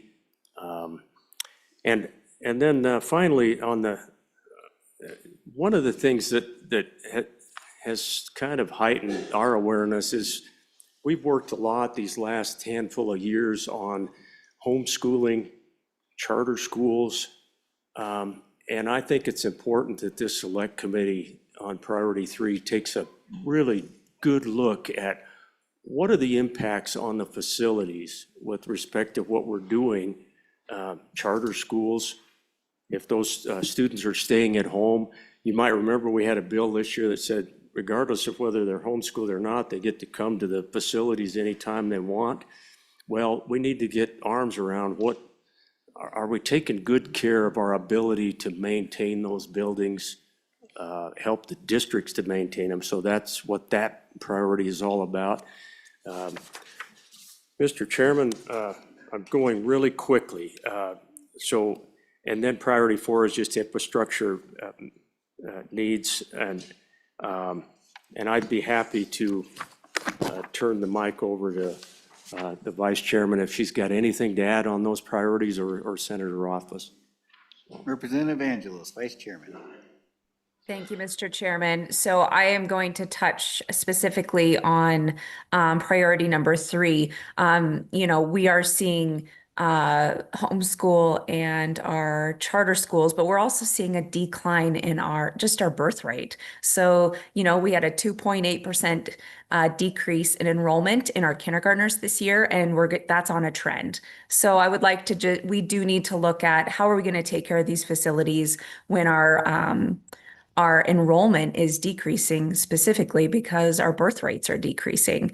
It's important. We want to make sure we take good care of our buildings and are good stewards of those. So that's just one thing I really want to touch on, that it will continue to be an issue regardless of charter schools and homeschools. We just have decreased birth rates. So less kids in schools means that formula needs to be looked at, so to take care of those buildings. Thank you. Senator Rothfuss. Thank you, Mr. Chairman. And the one thing I would note on priority number 4, which is a new priority we haven't actually talked about before, is this relates to the interaction between the school facilities development through the state and local communities, where we've noticed a trend where we end up with an awful lot of obligation for the school facilities department to be paying for infrastructure development that typically a city would be paying for development, and there really isn't that much partnership. So it ends up increasing the costs of the projects beyond what we expect the scope of the project to be in some certain instances. This is the first time we're going to be looking into that, probably a lot of fact finding and just understanding how that interaction plays out. So, Mr. Chairman, just to loop back real quickly, one thing I failed to mention, on the charter school front, I think we'll take the opportunity while up in Casper to maybe take a look at the facility that we talked about in the Senate quite a bit. We, of course, have that new charter school there, and we face a lease payment now of about $900,000 per year on that facility. That's privately built. I think that what I'd like to do is get the select committee over there to take a look at that building and just have a little bit better understanding of where our statutes lie with respect to, should there be any further or maybe a little bit better interaction with school facilities, even if it is a charter school operation, it still falls underneath the state. And I think understanding what we may have on the ground before it's on the ground might be worth our time. So we may get over there and take a visit to that facility, and as we talk about this homeschooling and charter school piece. Hope that makes sense. Questions, committee? Yeah, Senator Nazarkat. Mr. Chairman, thank you. Just if you know, just from my interest right now, as it relates to that charter school in Casper with the $900,000 lease to the private entity, do you know did anyone from the state ever review that lease contract?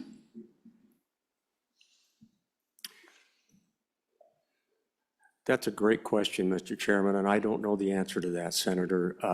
To my knowledge, on the select committee, we did not run across at any point where that either came to the commission, to the select committee.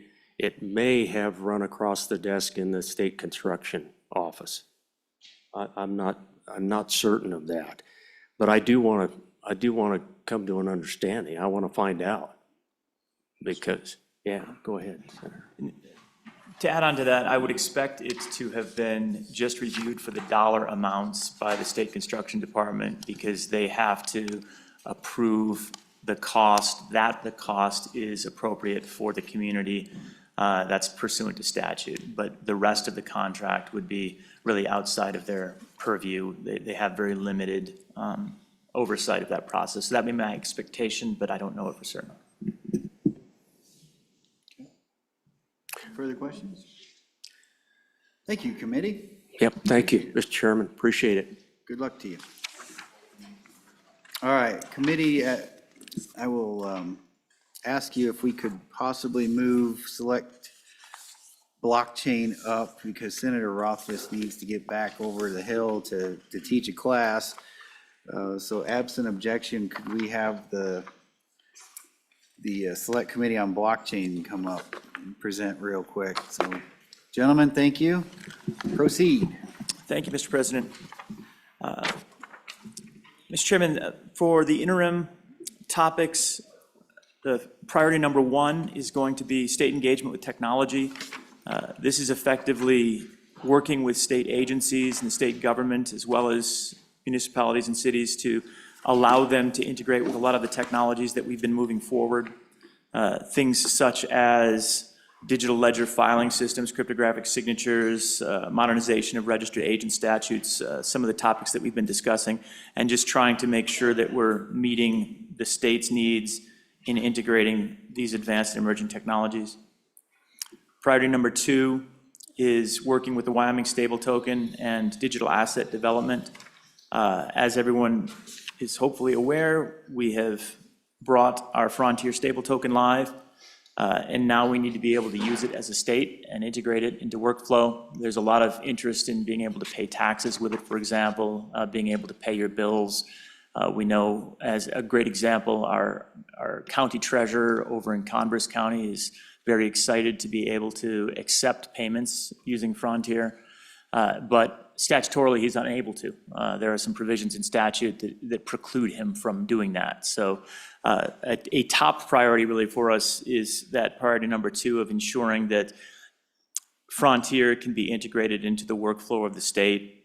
And then we'll also further review frameworks related to stablecoins in the state of Wyoming pursuant to the Genius Act, which was federal legislation that passed. Priority number 3 continues to be artificial intelligence governance. This is an area where we will continue to take inputs and examine what options and possibilities we should be pursuing. We have not pursued substantial legislation with regard to AI yet, but we've definitely been listening and learning and going through the education process. So we'll continue to do that. We may bring legislation this year if something presents itself as appropriate, but so far, other than a bill a couple of years ago on deepfakes, which again, we might revisit, that's becoming much more important at this point in time. We'll just continue to work that issue and see what best practices are out there. Our priority number 4 is data privacy and ownership. This is an area we've continued to work on, pursuing as we're looking at financial data and other data, privacy for state constituents. As everyone recalls, we worked on government data privacy this year. Corporate data privacy is more challenging. Other states have passed legislation. That legislation has been largely insufficient so far. We'll continue to work in that space, as well as consider some legislation that we've been working on, such as virtual private networks, digital privacy protections, the Granite Act, biometric data regulation. These are acts that have been under discussion and need some more work. So we'll probably tackle some of those topics. And then with priority number 5, it's the previous legislation, continuation and review. We'll continue our work on banking and financial institutions with speedy banks and virtual currency kiosks that we just passed legislation on, make sure that we did that right. Cryptocurrency mining, data centers, and energy infrastructure. This is an area that I'll just note overlaps a little bit with discussion you had earlier. We do intend to have discussions about large power consumption. That's something that's on the radar of the Corporations Committee and the Minerals Committee and our committee. So I just want to raise that's an area of overlap. I serve on the Minerals Committee. So if we end up taking that on substantially through the Minerals Committee, we'd probably tone it down on the Select Committee. If it doesn't end up picking up steam on the Minerals Committee, we'd probably pick that up a little bit more on the Select Committee to load balance that, but certainly coordinating with Corporations Committee and the Minerals Committee at all times. And then continuation of DAOs and DUNAs. One point that I'm afraid I skipped over as we were talking about the previous work is the idea of currently the Frontier Stable Token is administered by the Stable Token Commission. There is discussion and interest around changing the scope of the Wyoming Stable Token Commission to become a digital asset authority so that it can take on broader work in coordinating the agencies of the state with regard to digital assets, as well as looking at things like real-world asset tokenization. That would be tokenizing gold, as an example, and broadening that scope, because they do a lot more right now than the Stable Token Commission purview, and we wanted to potentially revisit that as well. So that's another aspect of the work that I didn't go into a bit above. So I will pause there and yield to my good co-chairman and see if there's anything I missed. Co-chairman? Thank you, Mr. President, and my good co-chairman. I just wanted to add that, some of the feedback that we've been receiving about the stable token and the future of how we want to move forward with that, I've heard a lot of interest on having some sort of digital representation for a commodity, and so we will be exploring that issue as perhaps something like a gold-backed token or something like that, but that would require a different bill from what's been established with the Wyoming Stable Token, and so that's why that's a priority for us. And then in addition, with previous legislation, the issue of data centers specifically has been, I think, statewide. A lot of people are really concerned about how we're interacting with data centers, and we wanted to have the conversation about not only electricity and how that would interact with behind the meter and the traditional electricity delivering, but also water and how the data centers interact with water as well, and other environmental concerns. And so we wanted to make this committee perhaps a place where we could have that conversation, just to make sure this is a top priority for the people of Wyoming, and I want to make sure that we do have that conversation. Thank you, gentlemen. Questions for the committee? Senator Nethercott. Thank you, Mr. Chairman. So I mean, I heard the comments from Senator Rothfuss concerning the topic of data centers. I'm concerned that the blockchain committee, which is what it will always be called to me, is devolving rapidly away from digital innovation and the future of Wyoming into just a regular standing committee that's doing the same work for years and years and years, and not really understanding what Wyoming needs in 5 years from now. So I appreciate the concern over water consumption with data centers, but I think the other committees are more appropriate to handle that rather than digital innovation for the future of Wyoming. So I think that that's an inappropriate thing. I don't dispute that Wyoming is concerned about data centers, but I'm not sure that it's the blockchain digital innovation committee's role to understand water consumption with data centers. Probably more appropriate in Senator Rothfuss's other committee of minerals. So I move to strike that from your proposed interim topic.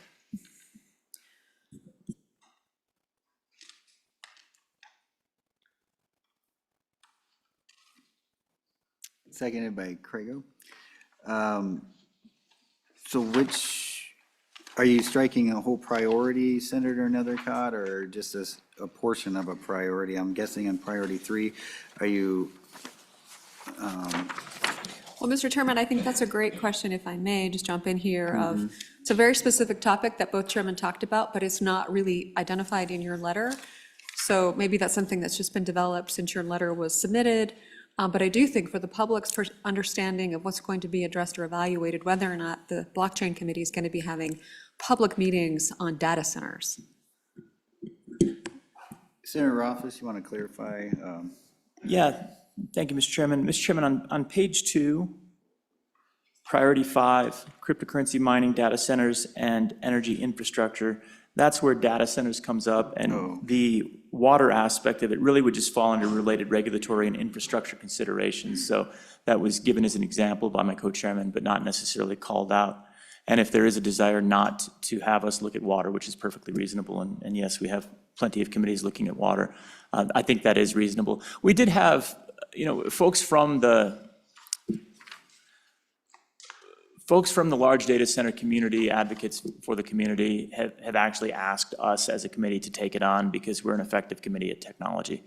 But Senator Nethercott is exactly right. We also can't tackle every problem under the sun, and it's very reasonable that we have other committees looking at precisely these topics. So that's an appropriate call for the Management Council, and I'm happy to bow out of the water discussion.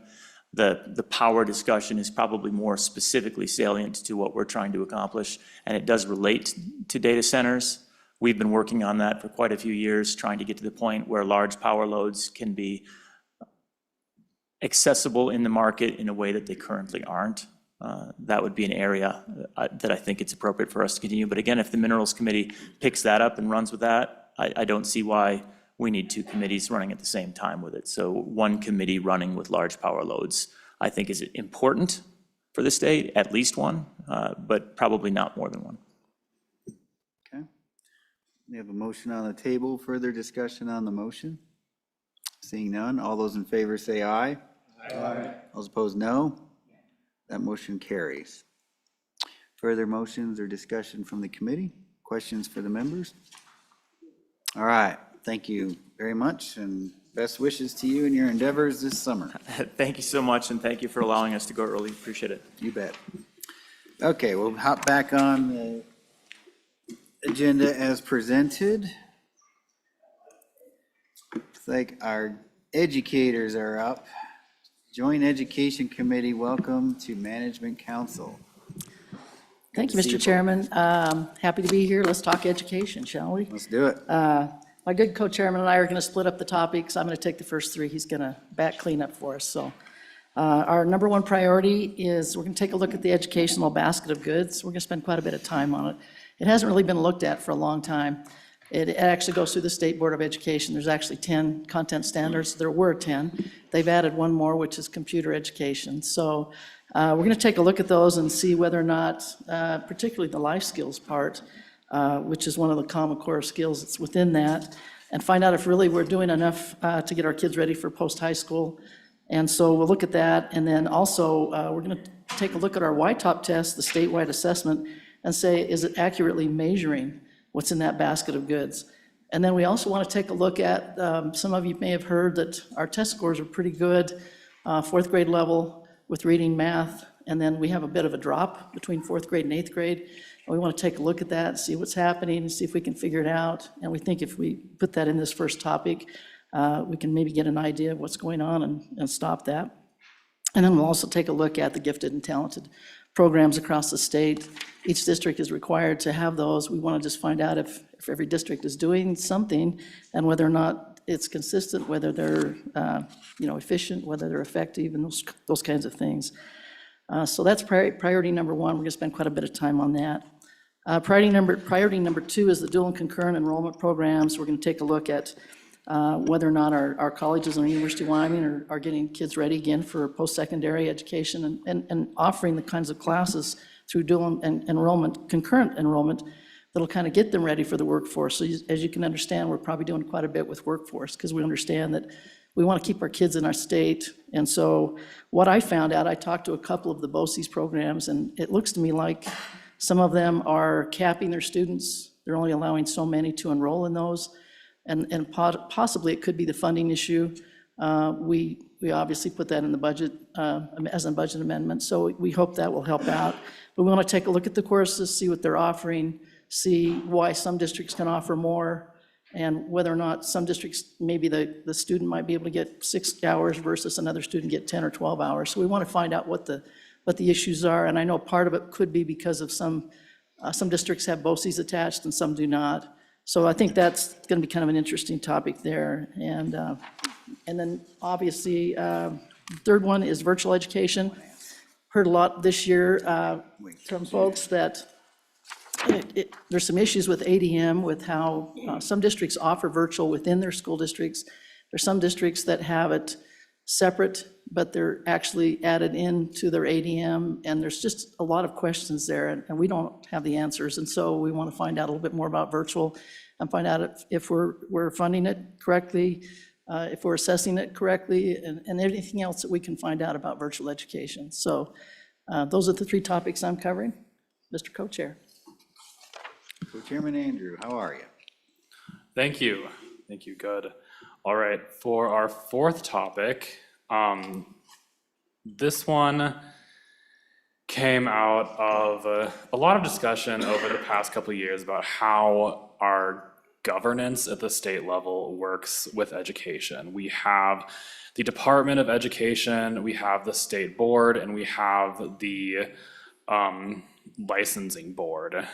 And I think we have a unique opportunity to review these objectively because we don't necessarily know who will be in charge of either administration going forward. I think we can look at it very objectively because there are issues that have come up. I'll give an example.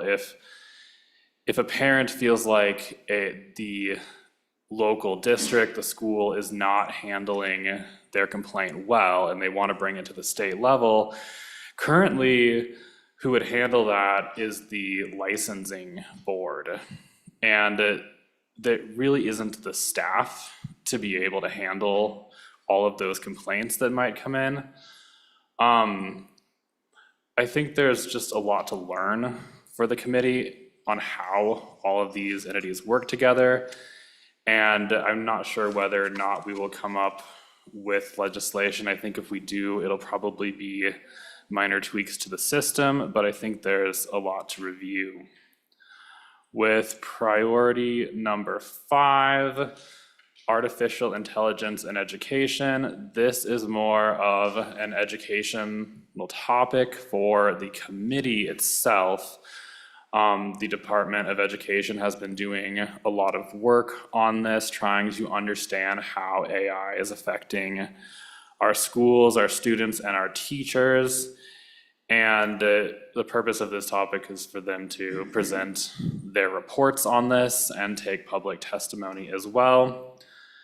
The last one is pretty simple. School discipline was, I think, our #1 priority in the last interim. This one got 38 votes in the House, a majority, but not the 2/3. It needed to be introduced, so it was popular, just not popular enough. We want to go back and look at it, take some more testimony, see what we can do to earn a little more support, because it was pretty widely supported in the interim by pretty much all the groups that come to the committee. And then finally, every biennium, we have a joint meeting with the Appropriations Committee. We just passed recalibration, but it is already time to look at the next ECA, and so that will be one of our meetings as well. Great. Yes, Vice President Salazar. Thank you, Mr. President. So I'd like to get into priority 2. And Chairman Schuler, I know you were on recalibration. We allocated $20 million for dual enrollment. The biennium budget contains $750,000 for our community colleges for dual enrollment. But that money is not going to hit until later on this summer. I guess my question is now the time to review that, or once you see the beginnings of the effects of that revenue hitting the schools? And then my next question is, I'm vague on what your goal is on this. Where are you going with this? Thank you, Mr. Chairman. Mr. Vice President, I think the biggest question is, I talked to a few of the programs that are offering dual and concurrent. Some of the school districts will pay a portion, and some of them do not. Right. And so I think the colleges would like to expand those programs a bit and be able to offer more, but some of the districts that don't have the money to pay part of the shares aren't just not offering very many. They're capping, like I said, maybe one district might have only offer 20 options for students. Another district might have 40 slots or 50 slots. So there's just a big discrepancy between the districts, and again, a lot of it has to do with the colleges and where they are and how they're tied in, whether they're a satellite school or not. So I talked with Dr. Ballard as well, and I think they just need some clarification as well on, and again, knowing that we have some money coming this way. The kids are already involved in taking these classes right now. It's just that some of them are being able to take more options than others. And so I think with the extra money, it'll just open it up a little bit more and offer more slots. What our hope would be is that a student could actually go through high school and maybe get almost a year's worth of college credit if they choose. And they could go to a junior college and have 1 year done and be able to get through in a year and get their certificate or whatever. So I think right now we're a little bit stymied in that some districts are not offering those kinds of options. Follow up. Thank you. Totally support that. That was the intent of that. Is it also legislative intent that they need to know how to use it? Mr. Chairman, Vice President, yes, I believe so. And I think the idea behind this is that we want to make sure that maybe the classes that are being offered are classes that will actually help them in the world of work, in the world after high school, the world after junior college. And, we don't, I mean, I'm not going to say that some classes in college are a little bit, they're not useless, none of them are useless, but some maybe do not pertain to what we really need in terms of jobs in Wyoming. So we want to take a look at that and say, are we offering the kinds of classes in those dual and concurrent that will really help us to be able to fill our trades, fill our schools, fill our colleges, and fill our jobs? If I can add to that, I think one thing we need to look at too is just how robust our dual enrollment program is. there are a lot of states where you can get an associate's degree, a full associate's degree in high school and graduate high school with your diploma and an associate's degree. I did that personally in another state, and it was very helpful. There is no district in Wyoming where you can really do that. You might be able to get enough credit to get an associate's degree if you try, but you're still on the high school's program. You're not going into an associate's degrees program, choosing your classes and figuring out something along the lines of a career path. I think we could do a lot more and figure out how to make the funding more fair. I think that we're in a situation where the community colleges aren't necessarily getting enough of the funding. We're funding it on both sides. We're funding them as a student in the school district. We're funding the community college, and it depends. There might be a BOCES helping fill in the tuition, the school maybe filling in the tuition, but there are other states that have much more robust systems that we can study and figure out how we might be able to do this a little better in Wyoming. So, Senator Salazar. my intent in pushing that funding was for that purpose. But I think what you're going to find is not every student wants to do this. I think it's absolutely legitimate, and I totally support what are the needs of Wyoming as far as what classes are being offered. Well, I look forward to what you find out. And I think this is something that is only going to help Wyoming, help the students. And I agree that those students that do take advantage of this are going to have the opportunity to get that associate's and make it much easier for their bachelor's degree. So, thank you. Yeah, and go ahead, Mr. Speaker. Thank you, Mr. President. Just one quick point going back to your priority one. In the discussion and when we were working on Senate File 59, as far as some of the follow-up and evaluations and assessments, I would encourage you also, as you dig into this in your first priority, to look at the number of our students that are requiring remedial classes when they enter institutes of higher learning. And what is that percentage? Because as I did some research and discussion on that particular bill and when it came to the House, it was pretty amazing working with the Department of Education at exactly how many of our young people are requiring remedial classes to enter into their freshman year in college. And so as you're looking at assessments, are we truly getting a good assessment of their place and where they're at, and if they're understanding the concepts, so that we don't set them at a disadvantage when they enter those institutes of higher learning, and also setting our teachers at a disadvantage as well. And so I would really encourage you to look at that also and see if we're getting the job done, if these kids are comprehending, and if they're leaving high school ready to enter institutes of higher learning if they so see fit, and find out if our assessments are actually catching that and what we're doing with that. So. And Mr. Chairman, if I could, just to answer that, I mean, I know it wasn't a question, but I think you're absolutely right, Mr. Speaker. And that's why I think the life skills portion of that is something we've kind of let go by the wayside. I think probably 10 or 15 years ago, we actually required that throughout Wyoming. And that's where you can get your financial literacy, and there's so many things that you can do in a life skills class, and I think it was required at the junior level, if I recall. It's been a lot of years ago, so I don't remember, but I think that's something we need to take a look at getting back into our schools, because you know, not every kid's going to take a business class. You know, there's options out there, but not every student, unless you're required them to be in a particular area, they won't take those as requirements. So I think that might be something that I hope we can find out that we can maybe add back into the curriculum. Follow up. Thank you, Mr. President. I could not agree more.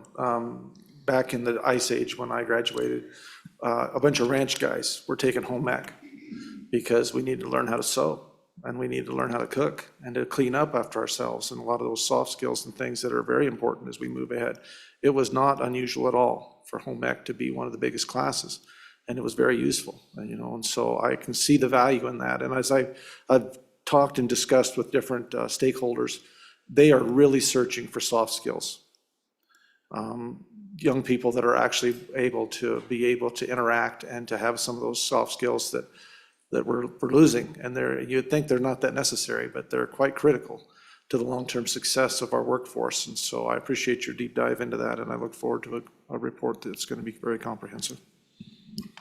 And before we move on from this topic, priority 2 is important to the Vice President and I. We worked really hard to get that extra funding in there to open up these opportunities for these students. I would just implore the committee to look at breaking down barriers that exist for parents like myself who are trying to utilize the dual enrollment program but are being denied. So we're paying out of pocket for my freshman daughter to take a college class. And so, look at the barriers for parents and let the parents be kind of in charge and not necessarily the school saying, well, we don't approve it. You know what I mean? I think the parents should be driving the bus on the dual and concurrent. So if you could look at barriers to making this accessible for parents and students, that would be great. So appreciate that. Yes. And to piggyback on that, the other hurdle was simply the knowledge that it existed, that the funding existed. We've gone up, we've gone down. It had occurred in the past, then it dried up for whatever reason. Now we have additional funding by the state.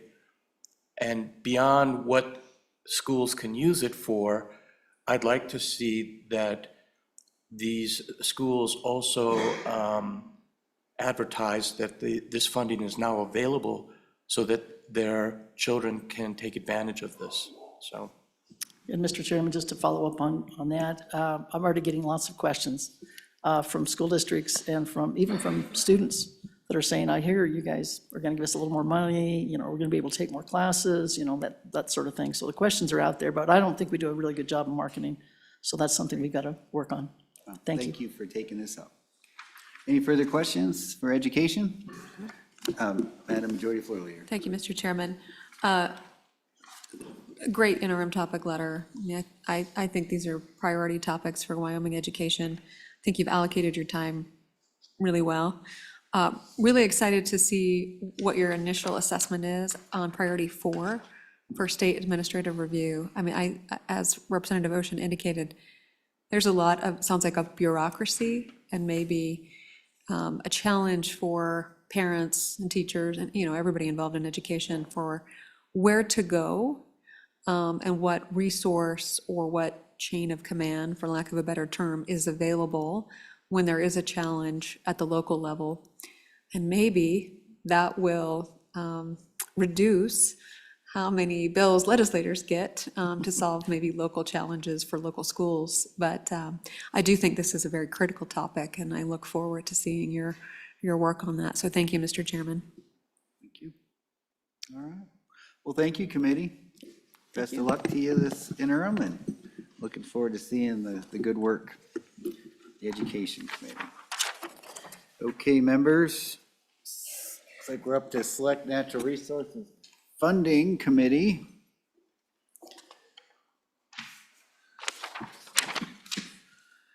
And Co-Chairman Crago and Williams. Senator Crago. Thank you, Mr. Chairman. I think I'm flying solo today. All right. This is just our standard request from Select Natural Resource Funding. As you can see, we will spend time on the large project funding bill. We will review ongoing projects. Usually we spend one day of our interim looking at some of the projects we've funded over the past. And then priority 3, which was added in last year, which will be the review of the Outdoor Recreation and Tourism Trust Fund. This will be the first year they take action, so we'll have a good conversation with them on projects they're looking at and if they would need a bill to run through the committee or not. And so it's pretty short and sweet. Happy to answer any questions. Thank you, Senator. Questions for the committee? That was easy. Thank you. All right. Revenue. Do we have any revenuers here? There's Mr. Meat Grinder, Senator McEwen. Chairman, I think you're on mute, sir.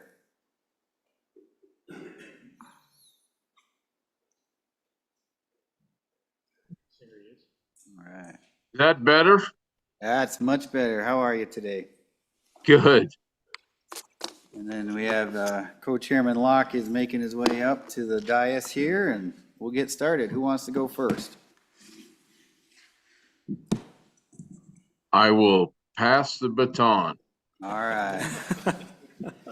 Representative Locke, take it away, sir. Thank you, Mr. President and Management Committee. Thank you for having us here, and I'll take a moment here and just kind of go over this, and I'm certainly certain that Chairman McEwen will jump in when he has interest or to correct me as needed. Anyway, so very quickly, I'll go over the priorities. As you can see here, our priority one is property tax reform. Really, this falls into, let me hit the priority of this category really more than anything. As most of you know, we've got the People's Initiative possibly coming through the election this time. We've done a lot of property tax changes over the last couple of years. So a big part of this, really the highest part of this, is trying to make sure that we make sure that these things all blend together and we're ready for the People's Initiative as it comes through. That's really one of the highest priorities. As you know, there were a couple of bills that came through this session related to that as it relates to the 25% exemption, for example. And so a big part of this piece of this is to take a good hard look at this and make sure that we have considered the potential impacts of the People's Initiative and how it might blend together with the items that are in place. In addition to that, there will be continued look at existing property tax reform options. We will consider that as part of this process. Some items such as, for example, Senate File 110, I know that was heavily liked by the Senate, for example. So there will be us looking at some of those other alternatives. But again, the priority of this focus is going to be on making sure we make these things work together depending on the status of the People's Initiative. In addition, in this first priority topic, I do want to mention that we have, you'll see in the bottom there, we do have some potential changes to personal property taxes that are going to be discussed as part of that priority as well. Priority number 2 is electricity taxation. Going back a couple of years, as many of you may remember, there was a subcommittee, electrical tax subcommittee back in 2024 where they did a lot of analysis on this. I believe that it was HB 300 that might have come through back in 24. There's been a lot of other bills through in the last couple of years related to electricity taxation. One of the topics in here also is the fact that right now, for example, for wind taxation, it's for the state assessed taxation. It's a little bit different than the way some of the county assessed taxation is being done on how land is being assessed. So some on ag, some on industrial. So there's some inconsistencies with how we're doing this between the state and the local entities. That's going to be one of the topics on this priority as well. And Senator McEwen, interrupt me, man, you need to. And priority 3 is the governmental property tax exemption. As many of you know, this was the this was originally started a couple of years ago, or longer than that actually, based on that Uinta case, where there are some questions. What's the what is proper, really to put some appropriate rules in place on the proper governmental use. You know, what should be exempted, what should not be exempted. That has remained unclear. This is a topic we had in the last interim that we were working, and quite frankly, we did not do it justice, in my opinion. So I felt the chairman and I and many of the others felt like it probably belongs in here. We need to continue that conversation, because I think that issue, although we don't have a large number of cases where that happens, but I believe it is true. It is currently we take an inconsistent approach to this. So I think it's an important topic.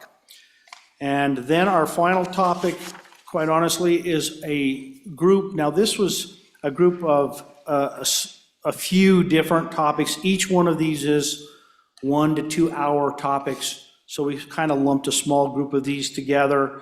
That you'll see kind of at the bottom, the penny rounding was one of the topics. Maybe we address it. That's one of the topics to be considered. and there are several others. There's some tax exemption reporting requirements. This was a bit of a hot topic for our, over the last interim at least that we had, and that's one of these subtopics. It's one of the issues where right now there's really the formal reporting for exemptions is very weak, non-existent. It's an ask and not a requirement. And the problem is that the Revenue Committee doesn't have enough data to make quality decisions in this area. So the goal is to take a good hard look at that and say, can we implement reporting requirements that are not burdensome, but get the state data so we can make quality decisions in the Revenue Committee? That's really the goal of that one piece of this topic. There's a couple of other topics in here related to the distribution of sales and use tax based on projects that cross multiple counties and some other items like that. Hopefully I have summarized this well, and then you can see our current schedule. And Senator McEwen, please jump in where I missed, and I stand for questions. All right. Any questions, Co-Chairman Locke? Senator McEwen, do you have anything to add, sir? You're still muted.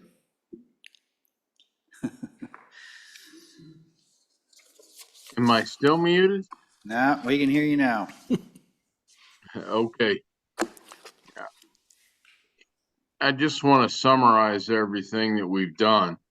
We're still looking at getting rid of residential property tax. We're still looking at getting rid of personal property tax.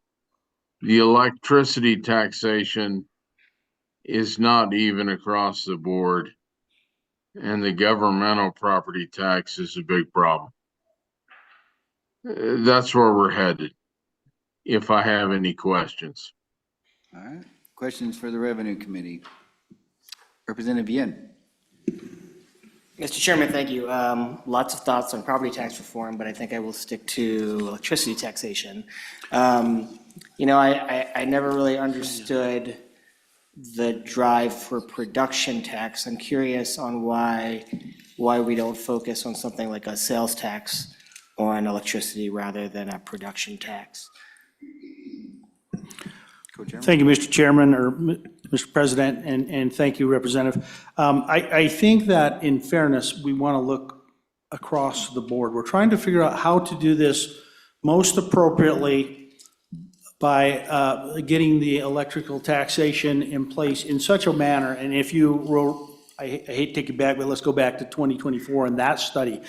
The attempt there was to put some taxes in place and do it in such a way as to minimize the impact on the end users in Wyoming, but put some taxation in place for some of those things.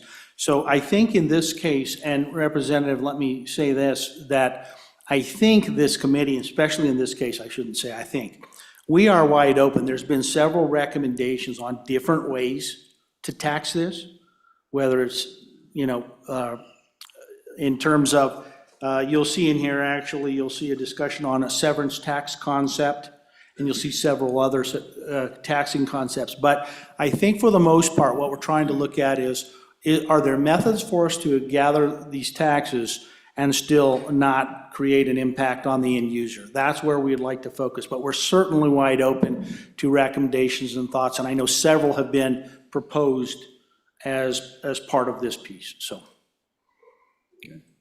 Further questions? Thank you, gentlemen. Appreciate it. Thank you. Okay, next up is Joint Judiciary. Co-Chairman Olson and Washit. Gentlemen, welcome. Thank you, Mr. Chairman. So I'll walk you through these priorities. We have 7 topics, and I will preface it by saying, you know, last interim, we took the charge very seriously to meet once instead of 2 meetings per meeting.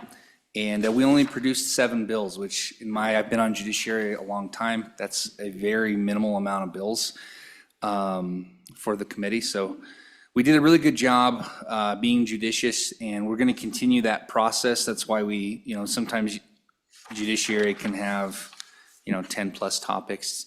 we don't this go around. So we're going to continue, like I said, to be judicious on what we produce and use staff time appropriately and only take on what we can actually accomplish. Priority number 1 is public access to court records. This topic was actually brought to us. Is not available. Somebody's microphone's on Zoom, so those of you on Zoom, make sure you're muted, please. Are we good now? Think so. We're good now. Okay. All right, let her rip. So yes, public access to court records was actually brought to us by the courts themselves. It is a high priority for the court, and so we decided to take that on. What it's going to specifically deal with is going through the systems that we have and understanding what the public can access and how we can broaden access to court records. This is primarily in the realm that we're dealing with now in the digital world where our files are becoming more digitized. Priority number 2 is strategic lawsuits against public participation. This particular topic has actually come from the House to past the House on 2 consecutive years, made its way to the Senate Judiciary where it has stopped. And the reason why it stopped both times is the bills just weren't ready. And we sent the first charge back the first time we had the bill with come back with something that's more tailored to Wyoming. The original bill was drafted by a Nevada attorney. Second bill came back, it was still drafted by a Nevada attorney and just really wasn't tailored to Wyoming. So we decided that the best way to tackle this issue would just be for the Joint Judiciary Committee to take up the topic. There is a model legislation that we will look at, coordinating with the governor's office that is very interested in studying this over the summer with us and working with us as well. We'll look at what other states do and try to come up with the best solution for Wyoming. Priority number 3 is our biggest topic. This is Chairman Washet's baby. If you want to talk about it, go ahead. Mr. President, Council. So the thought here is that sometimes it's beneficial to take a look back, a retrospective, and say, well, how does the criminal code look right now? Do the penalties make sense? You get a wide array of typical criminal behavior. Does the penalty for this statute make sense relative to this statute? When you look at them individually, they look just fine. But how do they look when you set them side by side? And I think there's great value, and it's probably one of the greatest opportunities we have in an interim to do this type of work where you step back rather than just trying to push out another piece of legislation, but look about the body of work that you've done over the years that maybe even previous legislatures have done. Do the penalties in this statute make sense compared to that statute? It will be a heavy lift. I think it'll be a bigger lift on staff. But in talking with our staff, they've already come up with some strategies for how to lay out this material in a color-coded spreadsheet so that we'll be able to make more expeditious work of taking a look at these statutes and making sure that the penalties match up well, and looking at how other states also, some states have Class A, Class B, Class C type felony systems, and then that can be beneficial perhaps in the future to, as you look at a new criminal statute, does this fit within the definitions of a Class C or a Class B? So we'll at least take a look at what other states have done in this regard and take that look back at all of our criminal statutes.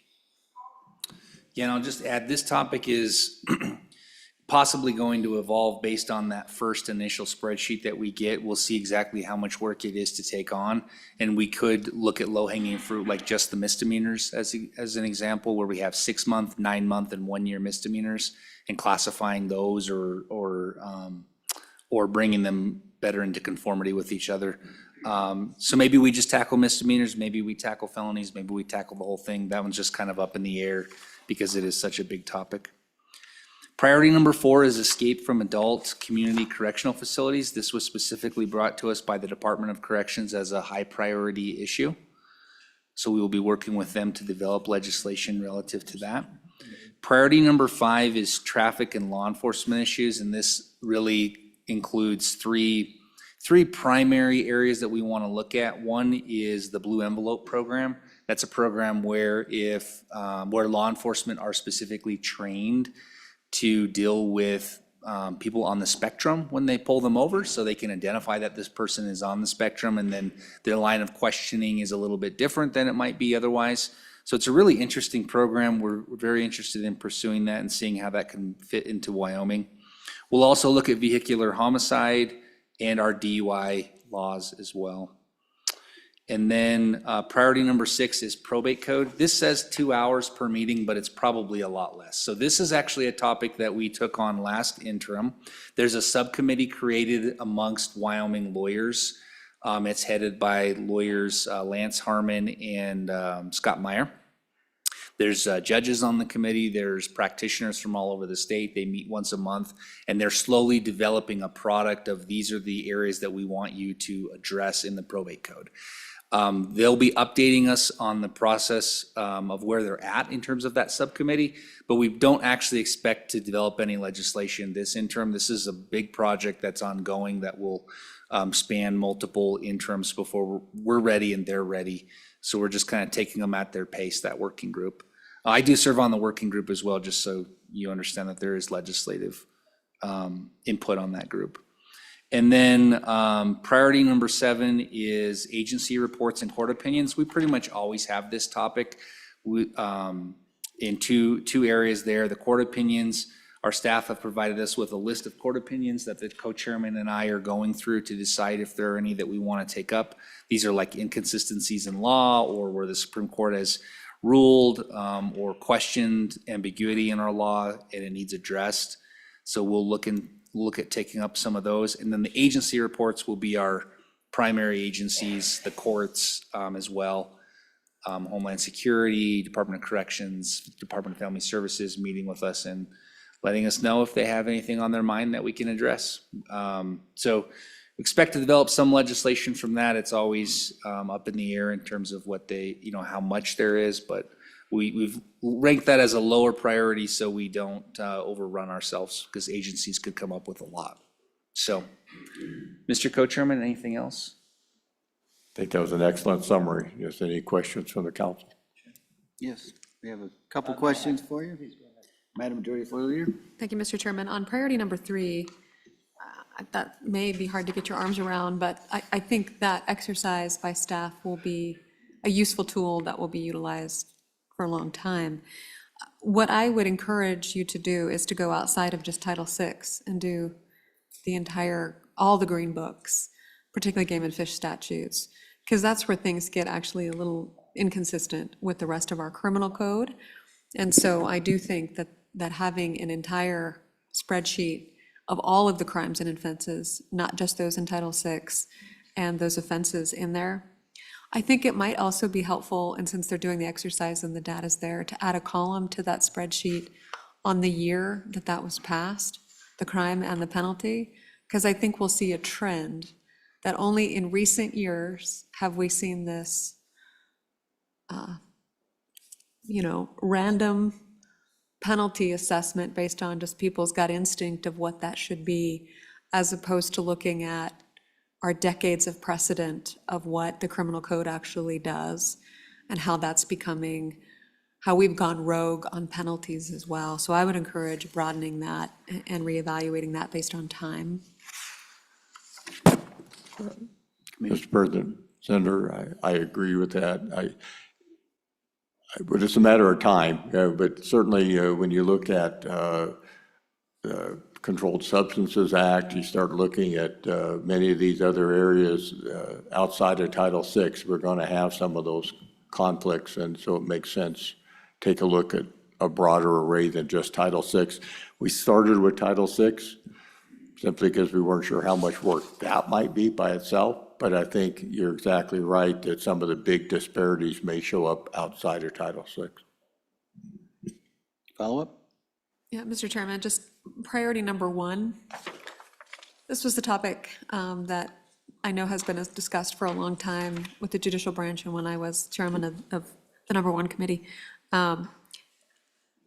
This conversation, I think, requires a lot more consideration by everyone involved. By everyone, I mean all of the citizens. The court is coming at it from logistical access to electronic court files on the historical principle of access to the courts. This is not the age that we're living in the digital age, and everyone's personal family litigation may not be appropriate for the internet. But we don't have a good mechanism in place for how to balance that. And so we want our courts to be transparent and accessible so we know what's happening within them. But we also need to be mindful that just because someone needs to avail themselves of the judicial branch doesn't mean their entire privacy rights go out the window. And then how that will interfere with practitioners' practice of practicing law in a digital internet courtroom, and how a potential jury or the public or the opponent may be influenced by lawyers drafting pleadings or pro se litigants drafting pleadings to the internet. And that is not a priority consideration whenever this topic comes forward. And I think that's the greater fear and concern, and requires a lot more deliberation as opposed to the technological, logistical access to court records and paywalls and all that kind of thing. It really has to do with what type of a society do you want to live in if you access a court. Okay. Senator Salazar? No. Mr. Chairman, I'll Yes. just respond to that by saying I agree 100%. We'll take your wise comments to the committee as we consider that topic. Okay, gentlemen, that's, Judiciary is always a hard-working committee, and you guys have a lot of material here. I would just, be remiss to not plug, when you read priority 5, when we're talking about looking at things like vehicular homicide, thank you, because I had a constituent lose her daughter by a distracted driver, and I think that particular individual only did a couple weekends in jail. And, I don't know how you can kill somebody and only spend a couple weekends in jail, but it's, in Wyoming law, it's the way it is. So please take a good look at that on behalf of my constituent who lost her daughter because of something like this. And going back to what you're doing, your big picture, deep dive look at how our penalties match up and maybe where they're lacking in certain areas, and appreciate you taking up that effort. So glad it's finally being looked at. Anything else for the committee? All right. Thank you very much. Moving on. Joint minerals.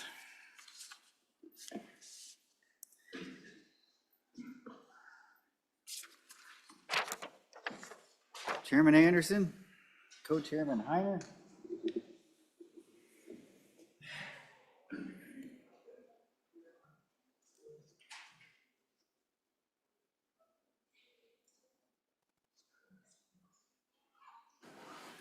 All right, we've come to an agreement here Okay. on this side. Okay. Mr. Chairman, a couple of things before we start. Today, WTI crude is $100 a barrel, which is really good news for the state of Wyoming. Not so good a news if you're buying fuel at the fuel pump, but it's going to be good for Craig to adjust to that price for the next estimate that they make. Today also is a historical day. Not only is this probably the first official business in this Supreme Court chamber on April Fool's Day, but it's the day that we will shoot off Artemis to the moon. Artemis will be the longest trip in outer space we've ever made, 250,000 miles. It will actually circle the moon, and we'll get a picture of the back of the moon, which you've never seen. You will never seen the back of the moon. We only see one side of the moon all the time. The moon doesn't rotate like we do. So this is a historic day. It's going to occur at 6:45 Eastern Time. And I know that there's a lot of people that are in the audience never heard of Artemis because I talked to them. So Artemis is going to take place today. The other thing in the TRW discussion, they're talking about the fish and the, what is it? Bighorn sheep that are there. We did hear that discussion in the last interim, but we were after the energy that they're going to produce and what they're going to do with it, where they're going to wheel it, everything about the energy. We were not studying the fish and the whatever sheep there are there, bighorn sheep. He's sure it's bighorn sheep. Anyway, there's some sheep there that are really, really valuable to the state. And I think it's a good place for TRW to be studying that part of that. So with that, we have about 7 topics now, I guess. First one is that Wyoming Business Council. As we all know, we talked about that a lot this last session. We are going to do a comprehensive review of the Business Council, its structure, operations, and programs. Now, also, the Joint Appropriations Committee is going to work on that. So we think we are going to have a meeting with them. Our last meeting that's in Cheyenne, we're having a one-day meeting with the Joint Appropriations Committee to talk about what each of us found and what we're going to do with the Wyoming Business Council. So that's one issue there. The other is economic development. We heard a lot about economic development in this last session. There are some people that thought we shouldn't be in economic development in the state of Wyoming. We have a lot of communities that are in economic development also. So we're going to try to coordinate that with the locals. Most of the bigger cities have an economic development group, and some of them are splendid, really doing a great job for their local constituents. Some aren't quite so good. Maybe we can help them. But we're going to study economic development since we're Minerals, Business, and Economic Development Committee. So we're going to jump into that. So number 2 is energy dominance and expansion. As you know, we passed a resolution on energy dominance this last session, and that'll be one of our big topics every time we meet is energy dominance. We want to continue that thinking throughout the organization. We want to be the dominant energy one, whether it's electricity or gas or oil or nuclear. We want to be the dominant state in this nation. And we've got a lot of roadblocks to get over to be energy dominant in this state. But you know that the federal government wants us to do that also. We've heard a lot from them. I think you even went to a session back there that talked a lot about that. So that's going to be a big thing. Electricity capacity, base loads for minerals. We've got a lot of people discussing that they don't have enough electricity to run their operations. And they're discussing whether they're going to go behind the meter, or are we going to furnish that in our monopolies in Wyoming. So that's going to be a big topic in that energy dominance. Number 3 is industrial siting, bonding, and exemptions. A lot of issues here with the bonding and funding for impacts. This has been going on for 40 years in Wyoming. We've been trying to take care of these bonding issues and impacts for our local communities. One of the things that's come up to me recently is the pre-expenses and the lead time that they have. Our local communities might have to put in a bridge, they might have to buy a fire truck or other equipment, and this impact assistance only comes when they actually have the impact starting. So they don't get the money for their frontline costs that they have, and we've got to do something with that. We'll hear a lot about that this time, about the lead time on these expenses. Oil and gas produced water reuse. we have a lot of water, produced water, that we're injecting back into the ground. And if we could figure out how to clean that up and reuse it, it'd be a big boon to us. We're having trouble with the Colorado River water right now. We're having trouble with every one of our areas. It's going to get worse this summer if we don't get more snow in the high country, which it doesn't look like we're going to. So we've got to do something with this. We have an organization down here in southwest Wyoming, southeast Wyoming, that is working and centrifuging this water and cleaning it up, but it's just not fast enough. It's not doing enough water. We need to come up with a plant that'll do this or something like that. We have one plant in the state that handles this produced water, and that's over by Lysite. But again, it's too small to really do enough to matter to the state. If we could get that produced water cleaned up, we would have lots of water in Wyoming. So that's a big one. Colorado River curtailment and economic impacts. Talk about a big issue for everybody. You say, well, that's not an energy issue. Yes, it is. The Trona mines, it's an issue for them. It's an issue for our oil and gas guys. If they can't tap into our rivers in Wyoming and get the water out of it, we're all in big trouble. So that curtailment that they're talking about putting on us, and we have people studying that right now, and we have people working on that, but we're going to look at that, what that's going to do to energy in the state. Thank you for removing priority number 6. That was wonderful. Priority number 7 is curling stones. What a great subject. What a great subject. Everybody has to have something that's a little fun on their committee. Sometimes committees are a little dry and dismal. We're going to have curling stones. And for those of you who don't know what curling stones are, they're those stones that they push down the lane to see if they can put it in a certain spot. And it's an Olympic event.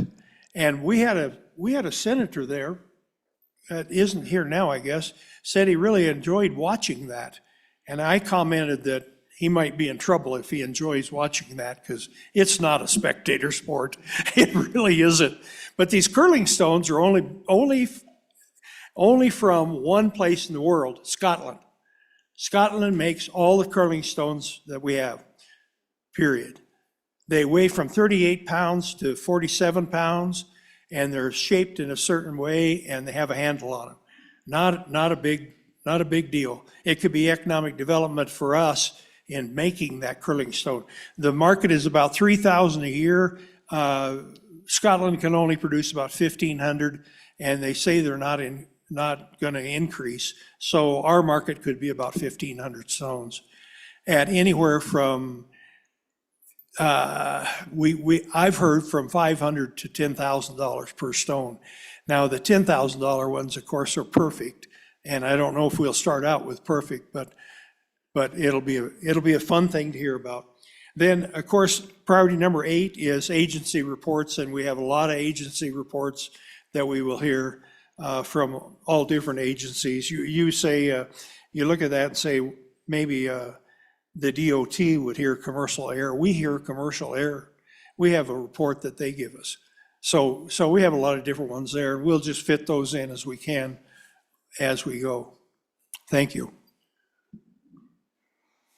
Representative Heiner, you have anything to add, Mr. Co-Chairman? I don't think I could add anything of value to that, All right. Mr. Chairman. Not on the Canadian shuffleboard known as curling. All right, committee, any questions? All right. Oh, Representative Yen. Mr. Chairman, thank you. So I don't know if I just missed this because I got so hooked up on curling stones. Priority number 1, Business Council, is also priority number 1 for appropriations. Thoughts on interactions there, or who should get it, or are we just going to have you both do 20 hours each on the Business Council? Mr. Chairman, Representative, thank you. This is something that the Management Council hopefully will resolve. I don't think having parallel paths is in the best benefit. I think we should come together at the end and come to a consensus between the two committees because there is funding as well as governance. So that's something that we'll ask the Management Council to help us resolve that. As you're well aware, this priority list came from the public, and that was a high priority from the public. We heard public testimony. Then we prioritized it between the Senate and the House. And it was the #1 priority for both chambers. And I'm sure the Appropriations Committee had the similar results. So it is something that we need to resolve, but having parallel paths, I don't think is the best interest of our legislature. Okay. Thank you. Mr. Chairman, that subject falls right in our economic development and business issues. So, you know, we're ready and able, and we have good people on the committees that can work this subject. But I'm of a different opinion. I'm okay with 2 committees working it, if that's what you guys want to do. We have one committee that's dedicated to appropriating money and one that's tasked with the governance and structure of the Business Council and Economic Development. I think we can figure it out. Chairman Bear. Thank you, Mr. Chairman. May I make a suggestion that we divide it just so, the funding and the governance. And I think those both are very large tasks to take on, you know, especially since on the appropriation side, we're also looking at a new methodology for local government infrastructure funding through the consensus grant program as part of our study. So maybe we could focus on the funding side of things, you guys could focus on the governance side of things, and then we could come together in that last meeting and make sure that it all meshes together really well. All right, any other questions for the good Joint Minerals Business and Economic Development Committee? All right, gentlemen, thank you. Thank you. All right, we're right up against our 12 o'clock lunch hour. We will go ahead and take a stop and break for lunch. Committee, Brian, are you gonna be quick on water? Okay, well, if you want to go ahead and give us a 60-second view of the Water Committee, have at her, my friend.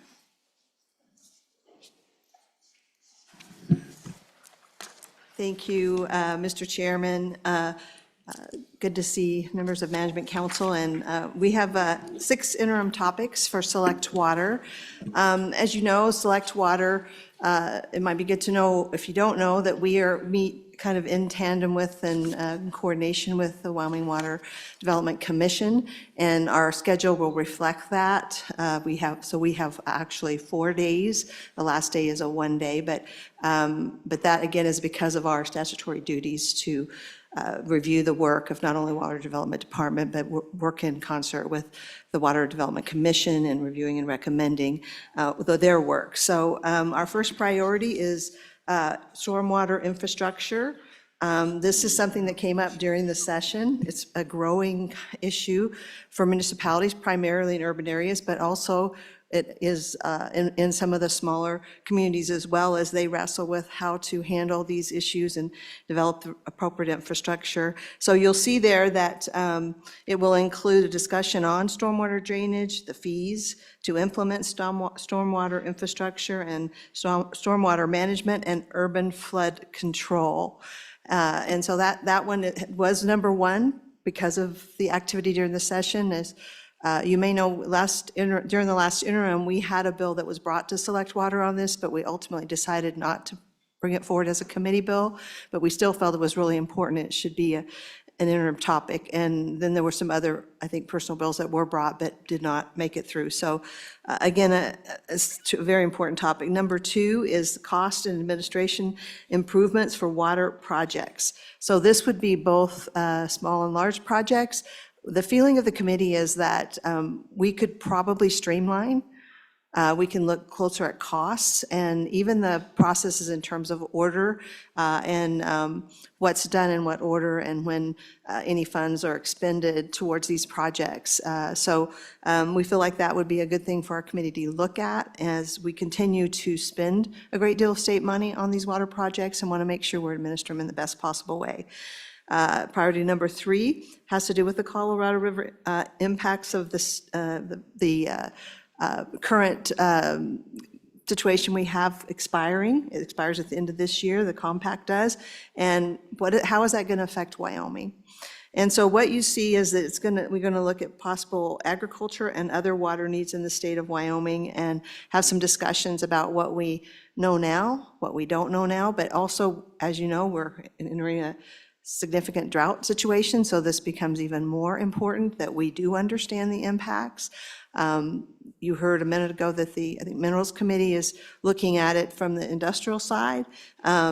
I'm going to invite those industrial users I already have to come also to the Select Water Committee because we need to hear from them as well in terms of their concerns about impacts. So that is priority number 3. Number 4 is consumptive use of water. And what we're going to look at is we're going to study the consumptive use of water, and it will include discussions on consumptive use of water, destruction of water, and how consumptive use of water affects water supply in the state of Wyoming. Again, a recurring theme concerning our water supply, of which there is growing concern. Then number 5 is the transfer of lands to the state of Wyoming. This topic has to do with the potential transfer of some lands that is currently under the control and ownership of the Bureau of Reclamation. There's an act in Congress that passed in 2019, commonly referred to as the Dingle Act, and that act allows the Bureau of Reclamation to transfer lands to tribal entities, to states, and others for various reasons. And so there's been some discussion, and other states have moved forward with the taking over of land around reservoirs, dams and reservoirs that are currently under the ownership of Bureau of Reclamation. And there seems to be, based on some preliminary discussions, an interest by the Bureau of Reclamation to kind of get rid of the management of those lands around those areas. And so we want to further study that, have some discussions about some of the processes and ways that might be done, what restrictions might be put on, what benefits there would be to the state of Wyoming to receive those states. It might be good to know that currently under most of this Bureau of Reclamation, these reservoirs, what's called concessions, so that's boat ramps, it's camping sites, it's other types of concessions that are used by those who use it for recreation, already is operated by our state parks, but under the Bureau of Rec kind of regulations. So that was something that already exists, and they understand kind of that. They're already doing that, the state parks folks, so they would definitely be involved in those discussions. Finally, last but not least, really is the statutory responsibilities that we have, which I mentioned a little bit, touched on a little bit at the beginning, but that has to do with the work with the Water Development Commission and with Water Development Department. So we will. That also would include generally some review of statutes and some work we have to do in the area of drinking water revolving fund. So that's already kind of built into the mix of the sort of the rhythm of Select Water, because this is the way we've always done it in working with conjunction with Water Development Commission. So with that, as I said, you can see our meetings and perhaps hopefully understand why there's 4 meetings. And with that, I'll see if our co-chairman Boner has any additional comments, and we'll then both stand for questions. Thank you, Co-Chair Lally. Co-Chairman Boner, please. Nothing much to add. I'd point out that priority 4 could include data centers as well. I know that was part of the discussion, and as far as the water side of how that develops, I think that'd be a topic that we'd bring up in terms of how those data centers do or do not use water, and how much. Members, discussion, questions for the committee? Just one quick question. Has there been any discussion as far as using produced water in the data centers? Kind of difficult to find a use for it many times, and we're also, some of the other committees are discussing on ways of potentially purifying or utilizing it. Is there any discussion in any of the circles about maybe providing that water as potential usefulness in those particular situations, because water is so important of a subject. We've had some general discussions since I've been on Select Water about produced water. Most of my produced water understandings come from my service on the Minerals Committee. But I do believe what we know now, or we understand, is that the technology is advancing significantly in the cleaning up of produced water and at varying ways that can be used in different services. So I think it's a good point, and could be included in number 4, to just kind of look at produced water and how it might be used in some of these other ways, particularly with data centers. But there's actually, I think beyond that, potentially other uses, because the cost, as I understand it, of cleaning up the produced water is dropping, because that's been one of the biggest inhibitors, is how expensive it is to clean it up. But I think there's been some new technology advances that is causing that to reduce that cost. Interesting. Look forward to hearing your discussions on that. Any questions, members? Thank you both. Appreciate it. Look forward to a very successful interim and all of your good work when we reconvene. Okay, members, the good chair, President Beitman, had to go. They had a hard stop at 12, left me with responsibility of closing out the meeting. We wanted to take about an hour-and-a-half break, but I do have a request from Chairman Locke. He had about a 2-minute desire. He had a couple things he forgot and wanted to share with the committee before we broke, while it was still kind of fresh in our minds from the Revenue Committee. And so if I'd asked, shared that with Chairman Beitman, and he said, by all means, line that opportunity, and we'll do that quickly, Chairman, and no, we'll be breaking for lunch. Thank you, Mr. Chairman and committee. I apologize.